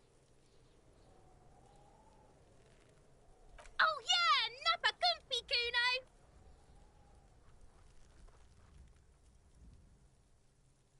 Can't talk, pig! Shit's coming up strong! Throwing rocks! Shit coming up strong. That sounds good. Joyous. You should hang out with this kid and see what that juicy shit is all about. I mean drugs. The kid's on drugs. Yeah, Kuno! Ride the lightning, Kuno! Kuno's riding it, see? The rake, Kuno! You should throw the rake at him, Kuno! The fuck? Does Kuno know what a rake is? Kuno's not a gardener.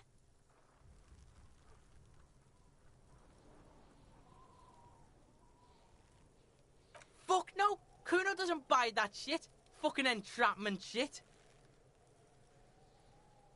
Alright, entertain the Kuno. Show me what you got. What you got there? What you got, huh? Show me what you got. Shitload, pig. What's your question? Don't tell the pig shit, Kuno!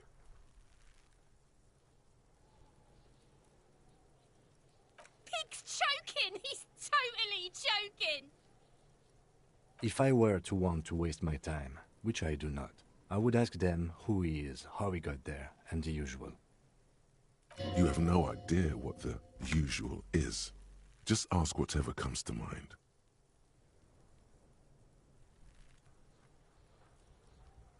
Kuno's fucking... End of conversation. Very strong. You should be this stoic. Probably climbed. Kuno was busy down the road when that shit went down. You heard Kuno? Kuno wasn't even in Martinez. Kuno wasn't in Revachol. Kuno wasn't regional. I don't know. Some fucking Mesk or I don't know. Some other place. Night City. Kuno was in fucking Night City. Kuno gives this info out on a need-to-know basis, and you don't need to know.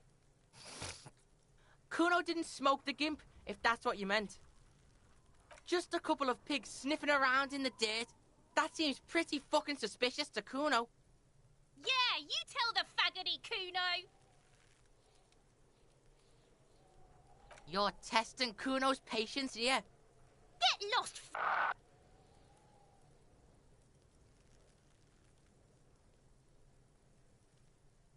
Right, pig? This is where Kuno plays with his little wooden choo-choo. What do you want with it? Yeah, whatever. Kuno doesn't give a shit. Kuno's Kuno, pig? Kuno. Primal. Violent. Yeah, think about it. Think about that rabid Kuno shit. He seems glad someone understood what he was going for. But right as he's getting distracted, you hear a malevolent hiss from behind the fence. Watch out, Kuno! He's trying to fiddle you! He's gonna put his hands on you! Help! Pig's got Kuno! Help! Rape! Help! He's got the Kuno, help!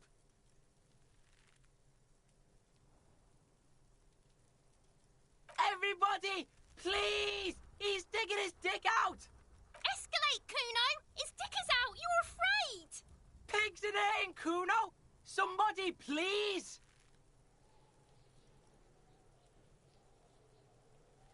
No! Get off, Kuno, you sick fat fuck! No one? Kuno's doing this because he likes it, pig. This is where Kuno establishes dominance over you. Help! The pig's gagging him! Kuno can't speak! You put him up to this yourself when you decided to talk to him in the first place. Listen to your friend.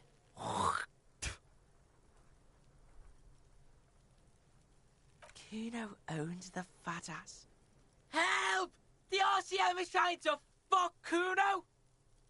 Help! Misters, help! Rolling super hard. He's having the time of his life. Total ecstasy. Fuck the pig. He's flashing Kuno! He's showing his genitals! If you don't help Kuno now, it'll be too late!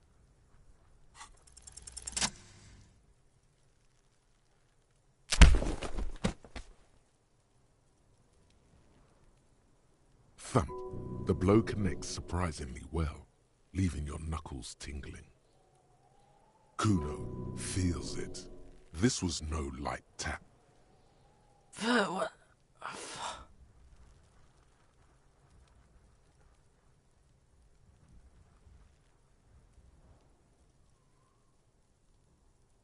You lost control.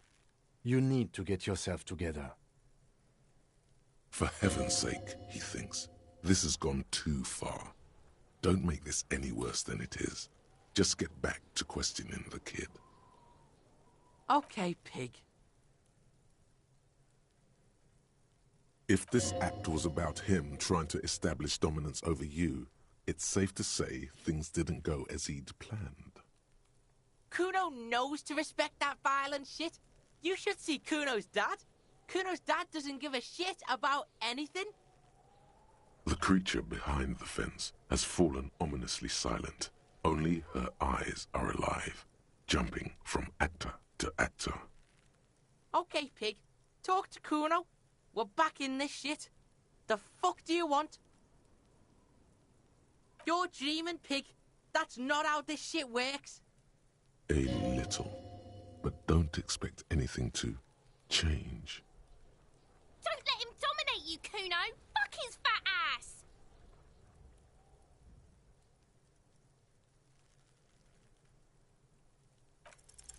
He's on your crime scene, bossing you around. And he's been here for some time too. This is where he hangs out. You have to get more out of him. He could be useful. Trying to fuck at the Kuno. Trying to fuck at me. Trying to fuck. Kuno only gets higher. It's faster, faster, faster. Can't take the Kuno. Stay out of the reactor. Kuno gonna fuck you up. Up, up, up. Normal is not what we got here. You've got to work with what you have for now. Kuno doesn't fucking care.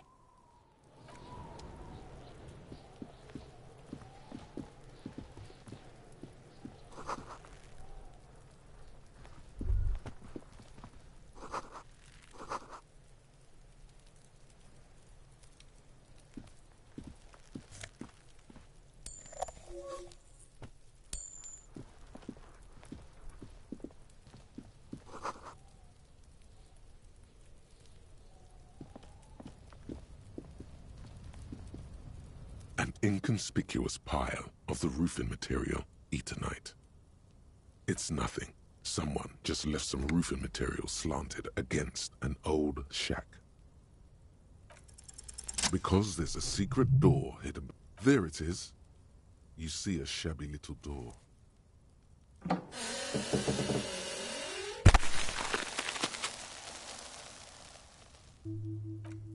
What is this then? A tool shed? Let's investigate.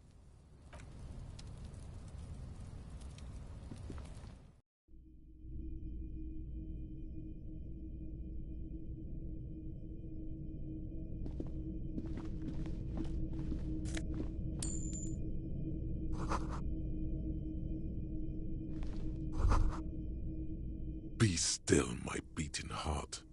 It's amphetamine. Sweet amphetamine. The lieutenant isn't studying the powder in the mirror. He's studying you. No, I'm just a regular detective, thank you very much. Perhaps not. This is below our pay grade, detective. However, see that ladder there? It's probably another way into the industrial harbor, no? A secret path the local kids use.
Looks like someone left his tarpaulin cloak hanging on the railing here.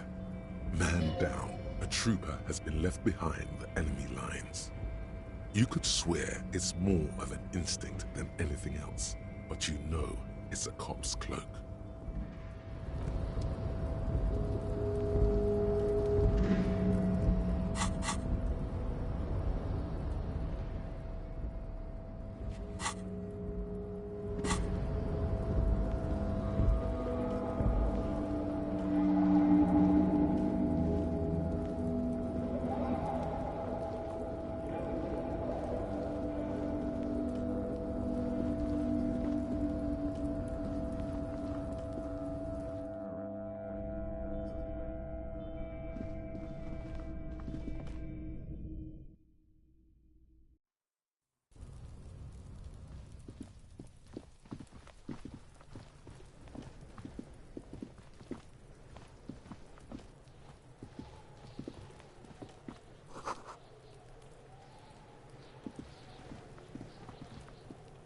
This trash container, there's something in there. The body is downwind from here. Maybe you prefer the smell of garbage to the smell of death. The lieutenant leans in to inspect the lock. We could try using a pry bar. There's one in my motor carriage, or... We might want to ask for a key from the manager of the Whirling in Rags. He probably has...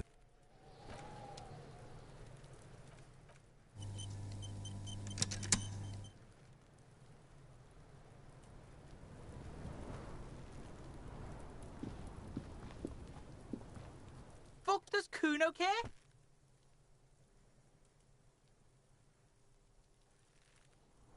You found Kuno's secret door to Kuno's secret shack. It was closed for 5,000 years. How the fuck did you get in? Shit. Get the fuck out of here. You can't do that. He can't do that, Kuno. He's trying to fuck at you again. Pigs can't displace. Can't do that teleport shit. How did you like it in there, pig old boy? Kuno's got a lot of cool shit there, right? Oh, that? Kuno decapitates pigs. That's just a Kuno demo tape.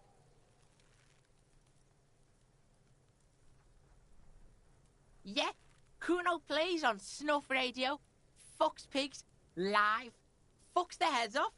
Kuno's a cop killer. That's where Kuno gets his daily hit of electric. Kuno Shazam. Kuno rides the fucking lightning in there, pig. Bet you'd like to ride the lightning too, wouldn't you? You feel tired and old, but you could have that sparkle in your eyes. It's a vitamin, pig. Don't you know anything? You could use some.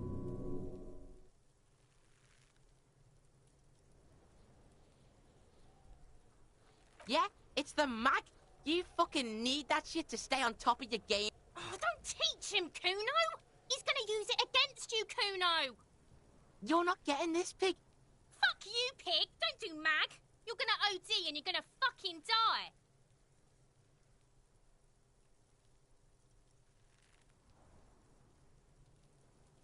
Of course you fucking can. How do you think Kuno made all the docky boys his gimps? Just gotta fly, pig. Not for you, pig. Kuno can't wait to see you get all scared and shit your pants. Kuno can't wait to see you shit your fat pants. That's all there is to it then. Don't be a pansy. Just jump. Good call, Pigmeister. Don't come and talk to Kuno about his kingdom.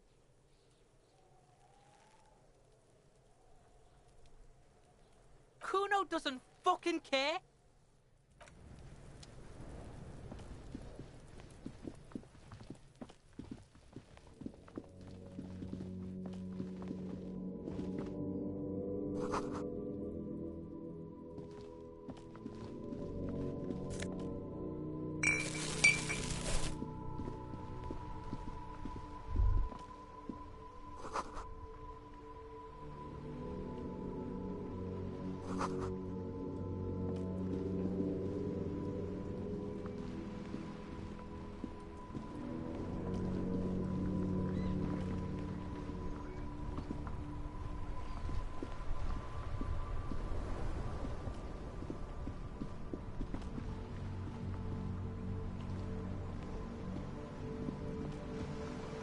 It is such a pleasure to see you again, officer. How may I head the citizens' militia on this fine day?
This fan has, or has it been consigned there? As punishment, you swoop up and catch the tie.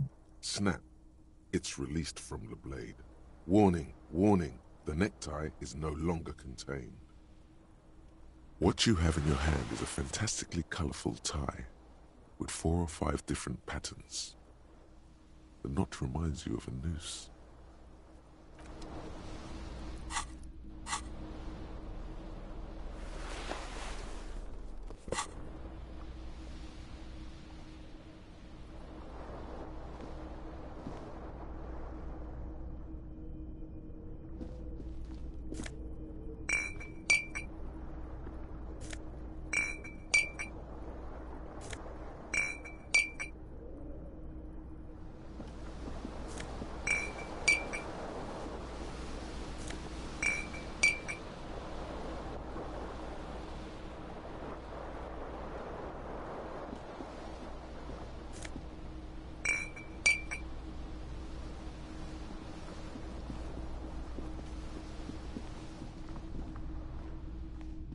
A mirror hangs on the wall, covered in steam. As you slowly abort, you clearly have not thought this through. You won't like what you see there, and you will never unbecome it. Yeah, there is definitely something wrong with it. Where to even begin?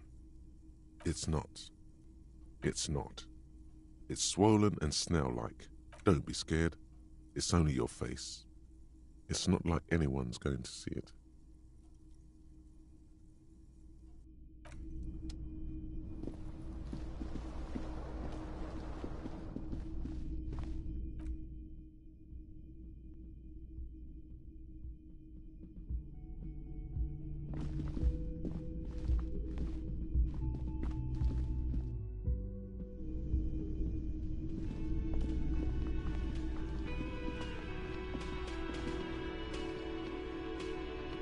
Hello again, sweetie.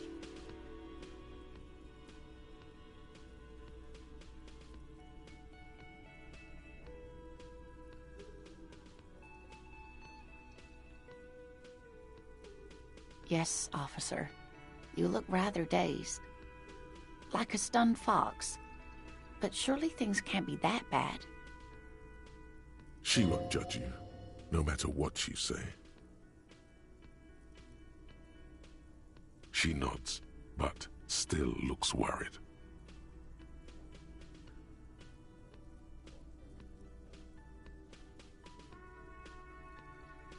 You know where we are, right?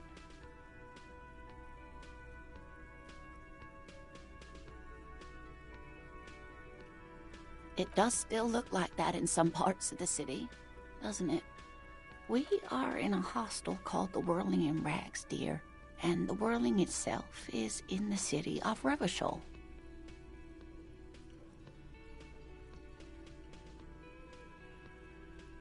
Yes, and Revachol?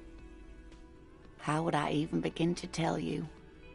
Revachol? I haven't seen very many other cities personally, but everyone says so. Revachol is a rare jewel. Speaking of history, you know what year it is, yes?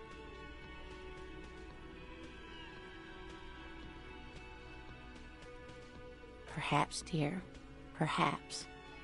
But for now, it's just the spring of 51. She is perturbed by your not knowing what year it is, but not by your mention of the apocalypse. It must be the end times. The lieutenant studies you, rubbing his chin. I'm beginning to suspect that you might indeed be completely adrift in this reality, thinks the lieutenant. How can it be that bad? Never mind. We're in this now. I can tell that this is taxing for you, so I'll just ask one more question. What regime are we living under? What mode of government?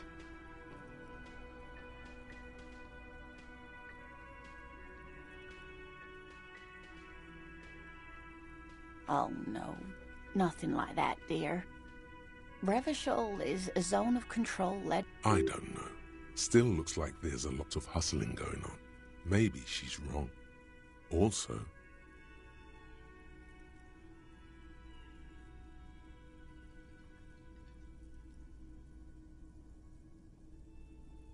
is quite disappointing, yes. A lot of people would like some form of representation. There's talk, but for now, the RCM is all we've got. Oh dear, this is troubling, but we should stop for today. She's scared now. She's realized you really are brain damaged. A defeat, I'm afraid. The people of this archipelago tried to build something new, something different. The rest of the world didn't like it, so they came and ended it. This was 42 years ago. Of course, sweetie, I'm just a poor woman, she thinks. What? You didn't do... A sigh. But maybe She means this sincerely. someone more educated in sweeping matters. No. I'm not an encyclopedia. I won't be a guide either. I'm a detective. Of course. Then I don't know. Someone rich, maybe? Wealthy people are educated. Though I don't know.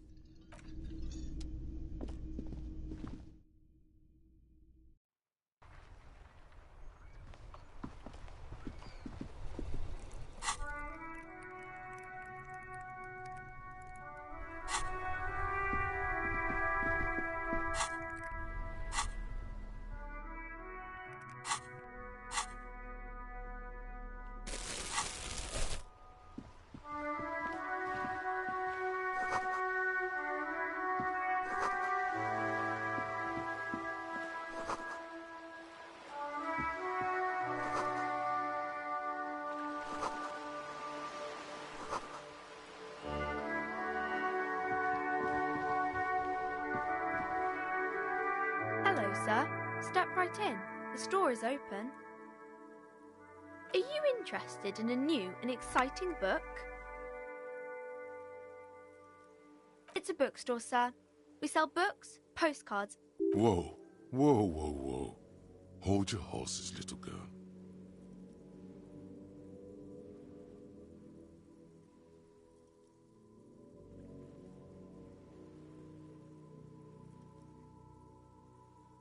Board games are like little games on a table, made to pass the time. There are several different ones, but that is a book. They have stories inside them. It's like someone told... She is unfazed by your questions. She would consider it impolite to point out any perceived weirdness. A postcard is a small cardboard picture.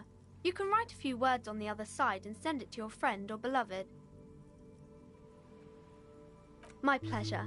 Anything else you'd like to know? Okay, sir. I'll try to answer any questions you have. I hope they're about books. My name is Annette, sir. My mum, her name is Plaisance. She owns the store. She's inside minding the register or organising the stock. Feel free to step in and browse our wares. I'm signalling that the store is open. Otherwise, people might not know. They'd miss out on the crime, romance, and biographies of famous people. A sudden gush of wind turns the pages of the books on the counters. She covers her face, smiling. But she's cold.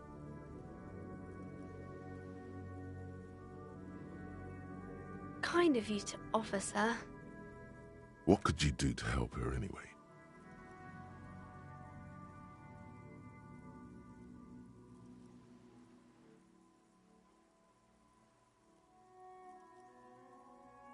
Thank you, sir. I'm glad to help Mum out with the store.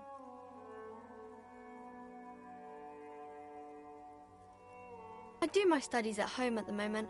I have to help Mum keep this place running. School? Well, mine is a big yellow building on Boogie Street, and the people there run it. They say it's a charity. The gale wind blows in from the coast, a wind of needles. It wraps itself around a building of brick and mortar. Somewhere, a clamour rings through the honeycomb of classrooms. Remorse, the parquet of assembly halls, the rows of stall bars are growing cold. The corridors stand empty.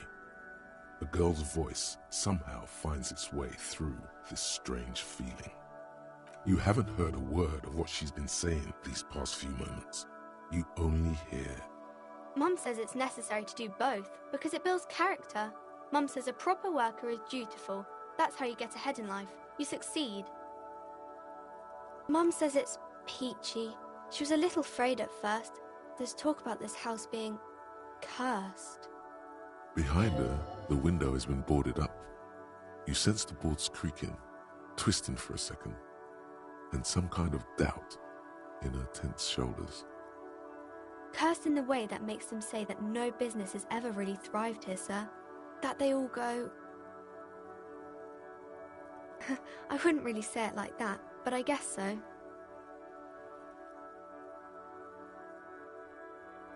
We can go into the bookstore and ask about the case, but I don't see much more to look into here. Yes, please do look at our wares inside. The postcards and board games you asked about are also there, sir. Nothing really, sir.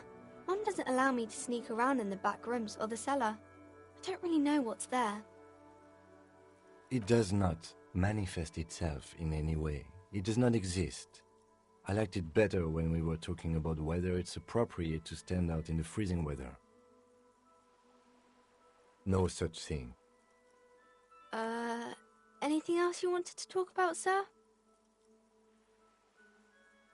Maybe I can tell you about some of our books instead. Crime fiction is about murders or burglaries or things like that, and the work of a policeman or a private detective who's trying to solve a crime and catch the criminals.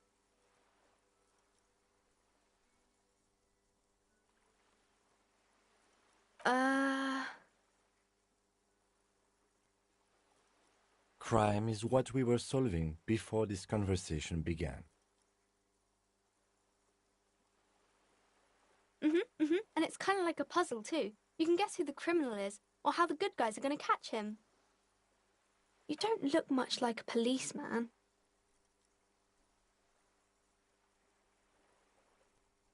Didn't mean to offend, sir.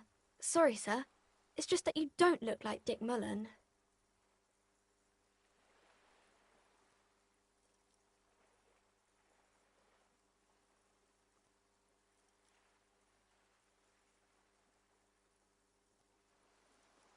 What's that mean? And everything's better now, sir? That's great, sir.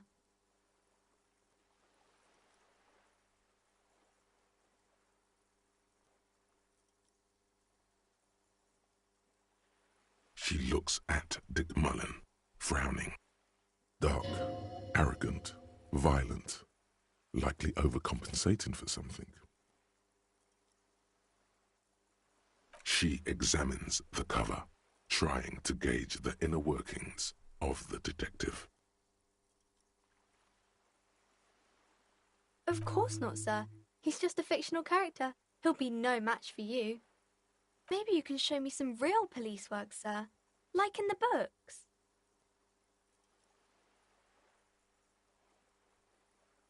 It's the type of book where there's a rich... Or there could be a story about a poor lady getting a rich man. It's about man and lady business, sir. It happens, but usually the guy gets rich in the process.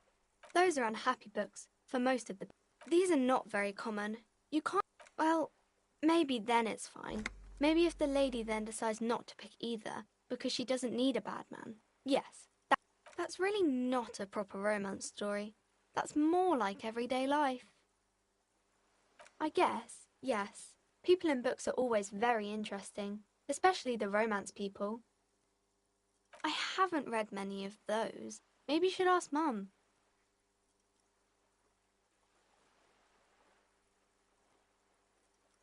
I don't think it's a romance story if the main characters break up, though.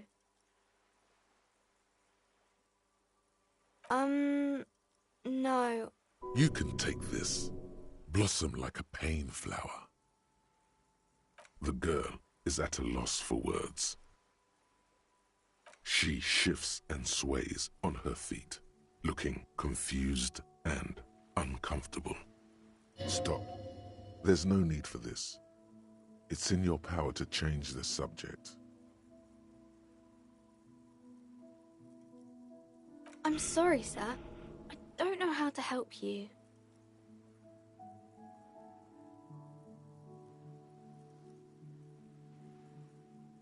Sir, sorry, sir.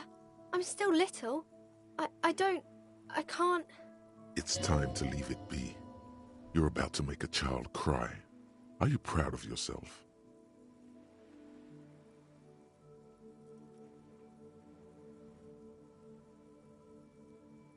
You're not really an automaton.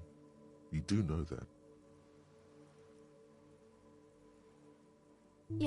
Yes, sir.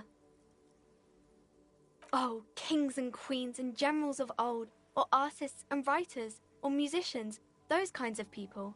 There's usually something extraordinary about them.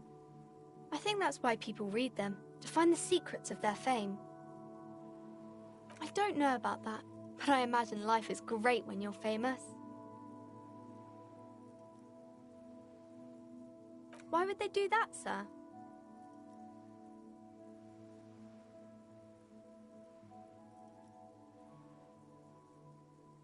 That's so cool. Maybe they'll make you a book cover picture and everything.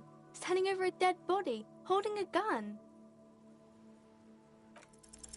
You failed to deduce anything substantial. She waits intently.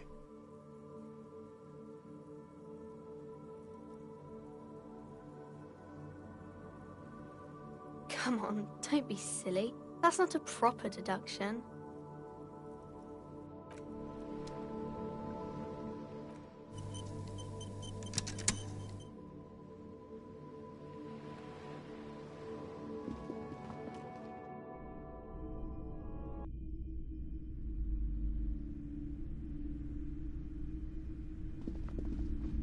Welcome to Crime, Romance, and Biographies of Famous People. My name is Plaisance. Be welcome, and please take responsibility for the energy you bring into this space. A golden pendant hangs around the woman's neck, in the shape of what looks like a tiny fish head trapped in amber.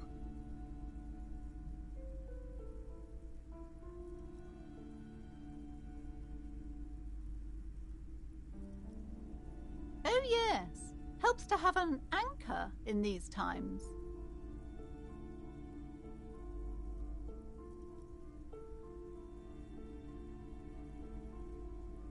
Sir, don't be ridiculous. I certainly will not give you money. I would be doing you a grave psychic disfavor.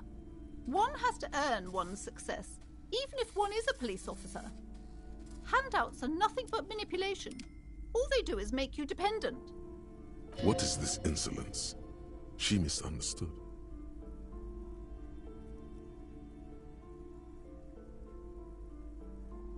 Now, hey there. Sounds like someone isn't taking responsibility for the energy they bring into this space. Tribute, power, these are not the traditions we're used to in this part of the world. I am the proudest owner of our little shop of culture. She has fine-tuned her voice to find the most welcoming approach for attracting new customers. It doesn't work. Then why are you talking to me? Everything is on the shelves to browse. Don't you feel compelled to buy anything? See those shelves there?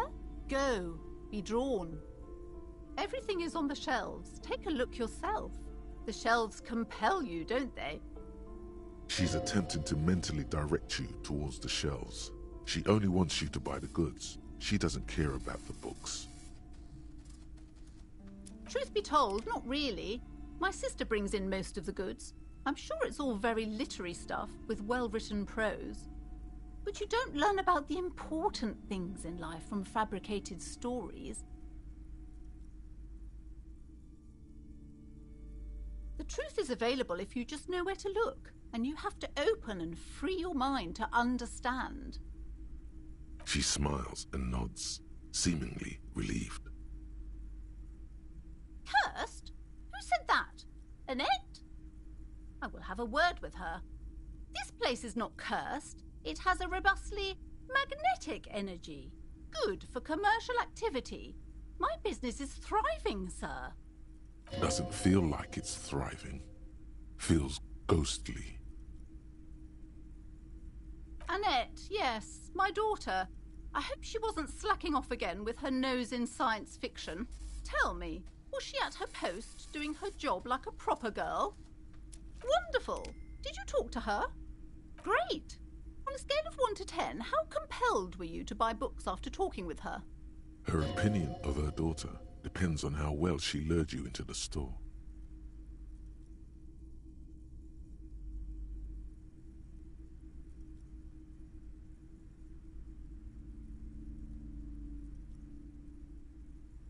My precious, her dedication brings joy to my heart. If you have children, I hope they turn out as great as my Annette.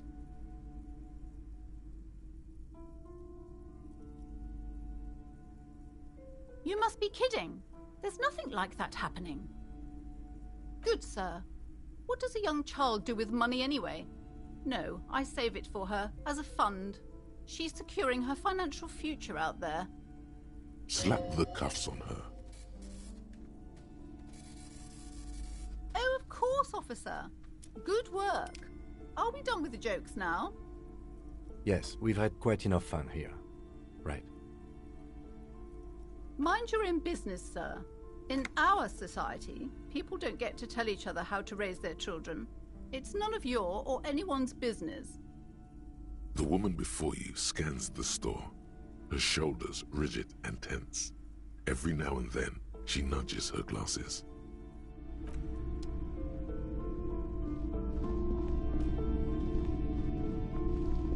You see a set of tattered curtains blocking the way to another room.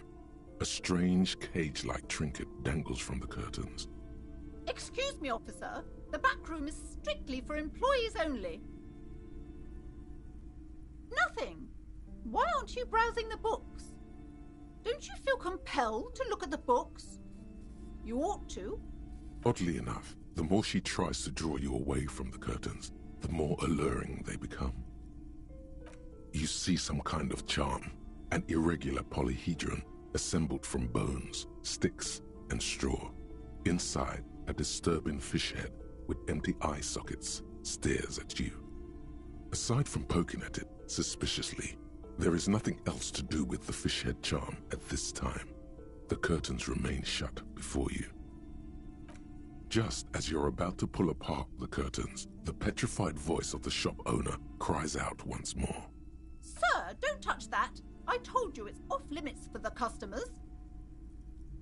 Parapsychologically speaking, we're done if you decide to open them. I won't be held responsible for the consequences. It's too dangerous. She looks away, mumbling. Why is everyone always messing with the curtains? Why can't they just buy books like normal people?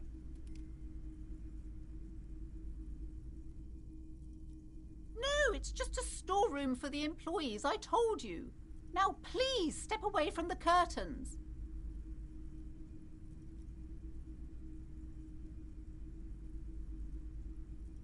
You do? My God, even more reasons not to mess with the curtains. Just step away, dear sir.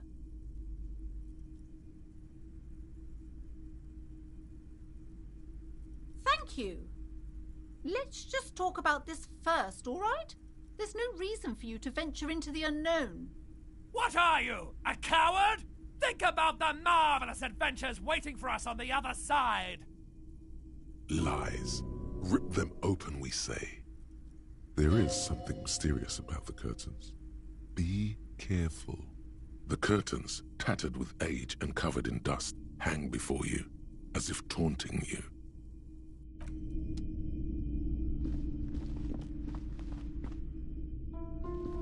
Hello again, esteemed officer, and welcome to Crime, Romance, and Biographies of Famous People.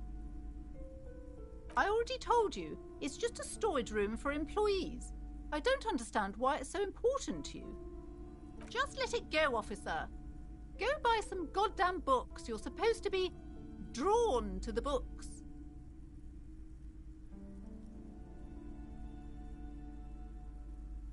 It's just for decoration. Okay, fine. It's because this place is cursed. Just like Annette said, they don't call it the doomed commercial area for nothing.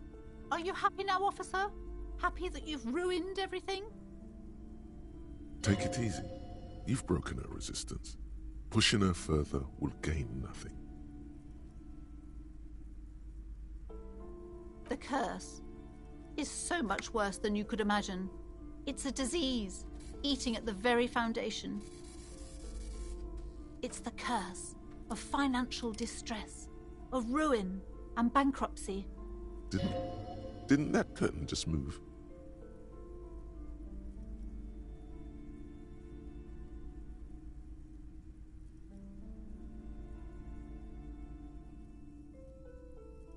It's not just that, officer.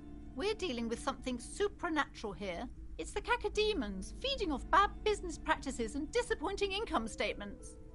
There's something wrong with this building, I can tell you. Ever since I arrived, I've sensed an eerie, lingering presence, as if I was unwanted here. Sounds familiar. Truly so? Perhaps the dark energies are leeching off you. You shouldn't stay in the store too long. It may be dangerous. It's not good to talk about the curse, not in detail.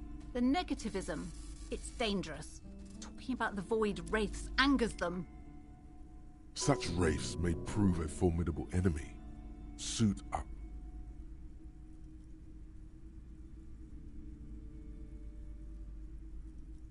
Yes, I've contacted numerous parapsychologists, and even a pair of Simonese mediators. They provided me with the wards. The wards help to keep the doom at bay and protect us against the darkness that lies further in the building, even though now I fear it's not enough. Oh, this? No, it's a special Himian amulet, blessed by desert pygmy shamans, with a spell of compulsion. It's to compel people to buy books. There are numerous spells cast throughout the store. I had the books anointed with a different inducement spell, for example. It's guaranteed to boost sales 15%. Most certainly not. I don't want anyone who's not familiar with the psychic arts to get involved in this mess. Stay away. Leave the spirits be, so they can return to their slumber. Psychic arts? Sounds right down our alley.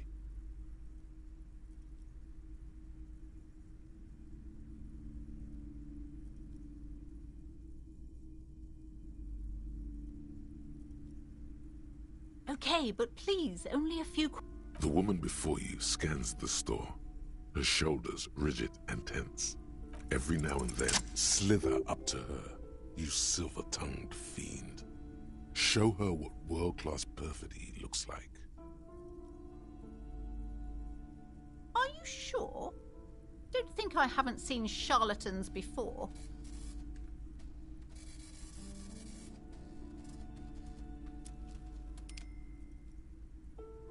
I'm not sure I can trust your claims. Honestly, you look like a bit of a drinker. I'm sorry for being so blunt, but... Hey now, hey. You need the booze to focus, all right? The lieutenant keeps his usual stony calm. He silently picks out his notebook. Go ahead then, rock her world, he thinks. I'll compose some notes.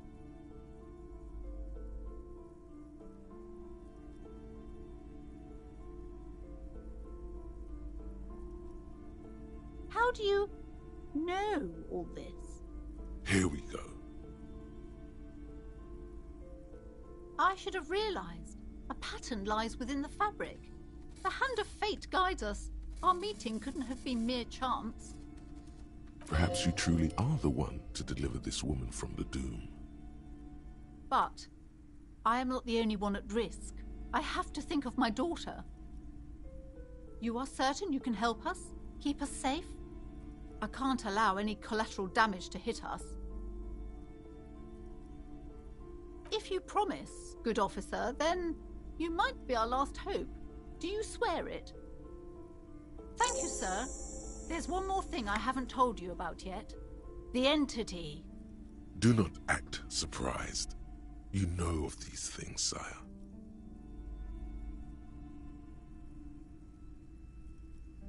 You have? The entity takes the form of a woman. A witch, probably. I've suspected that she must be connected to the curse ever since I first saw her. Did you know that she lives inside the chimney? Yes, that chimney is part of the building's central furnace, and it's enormous.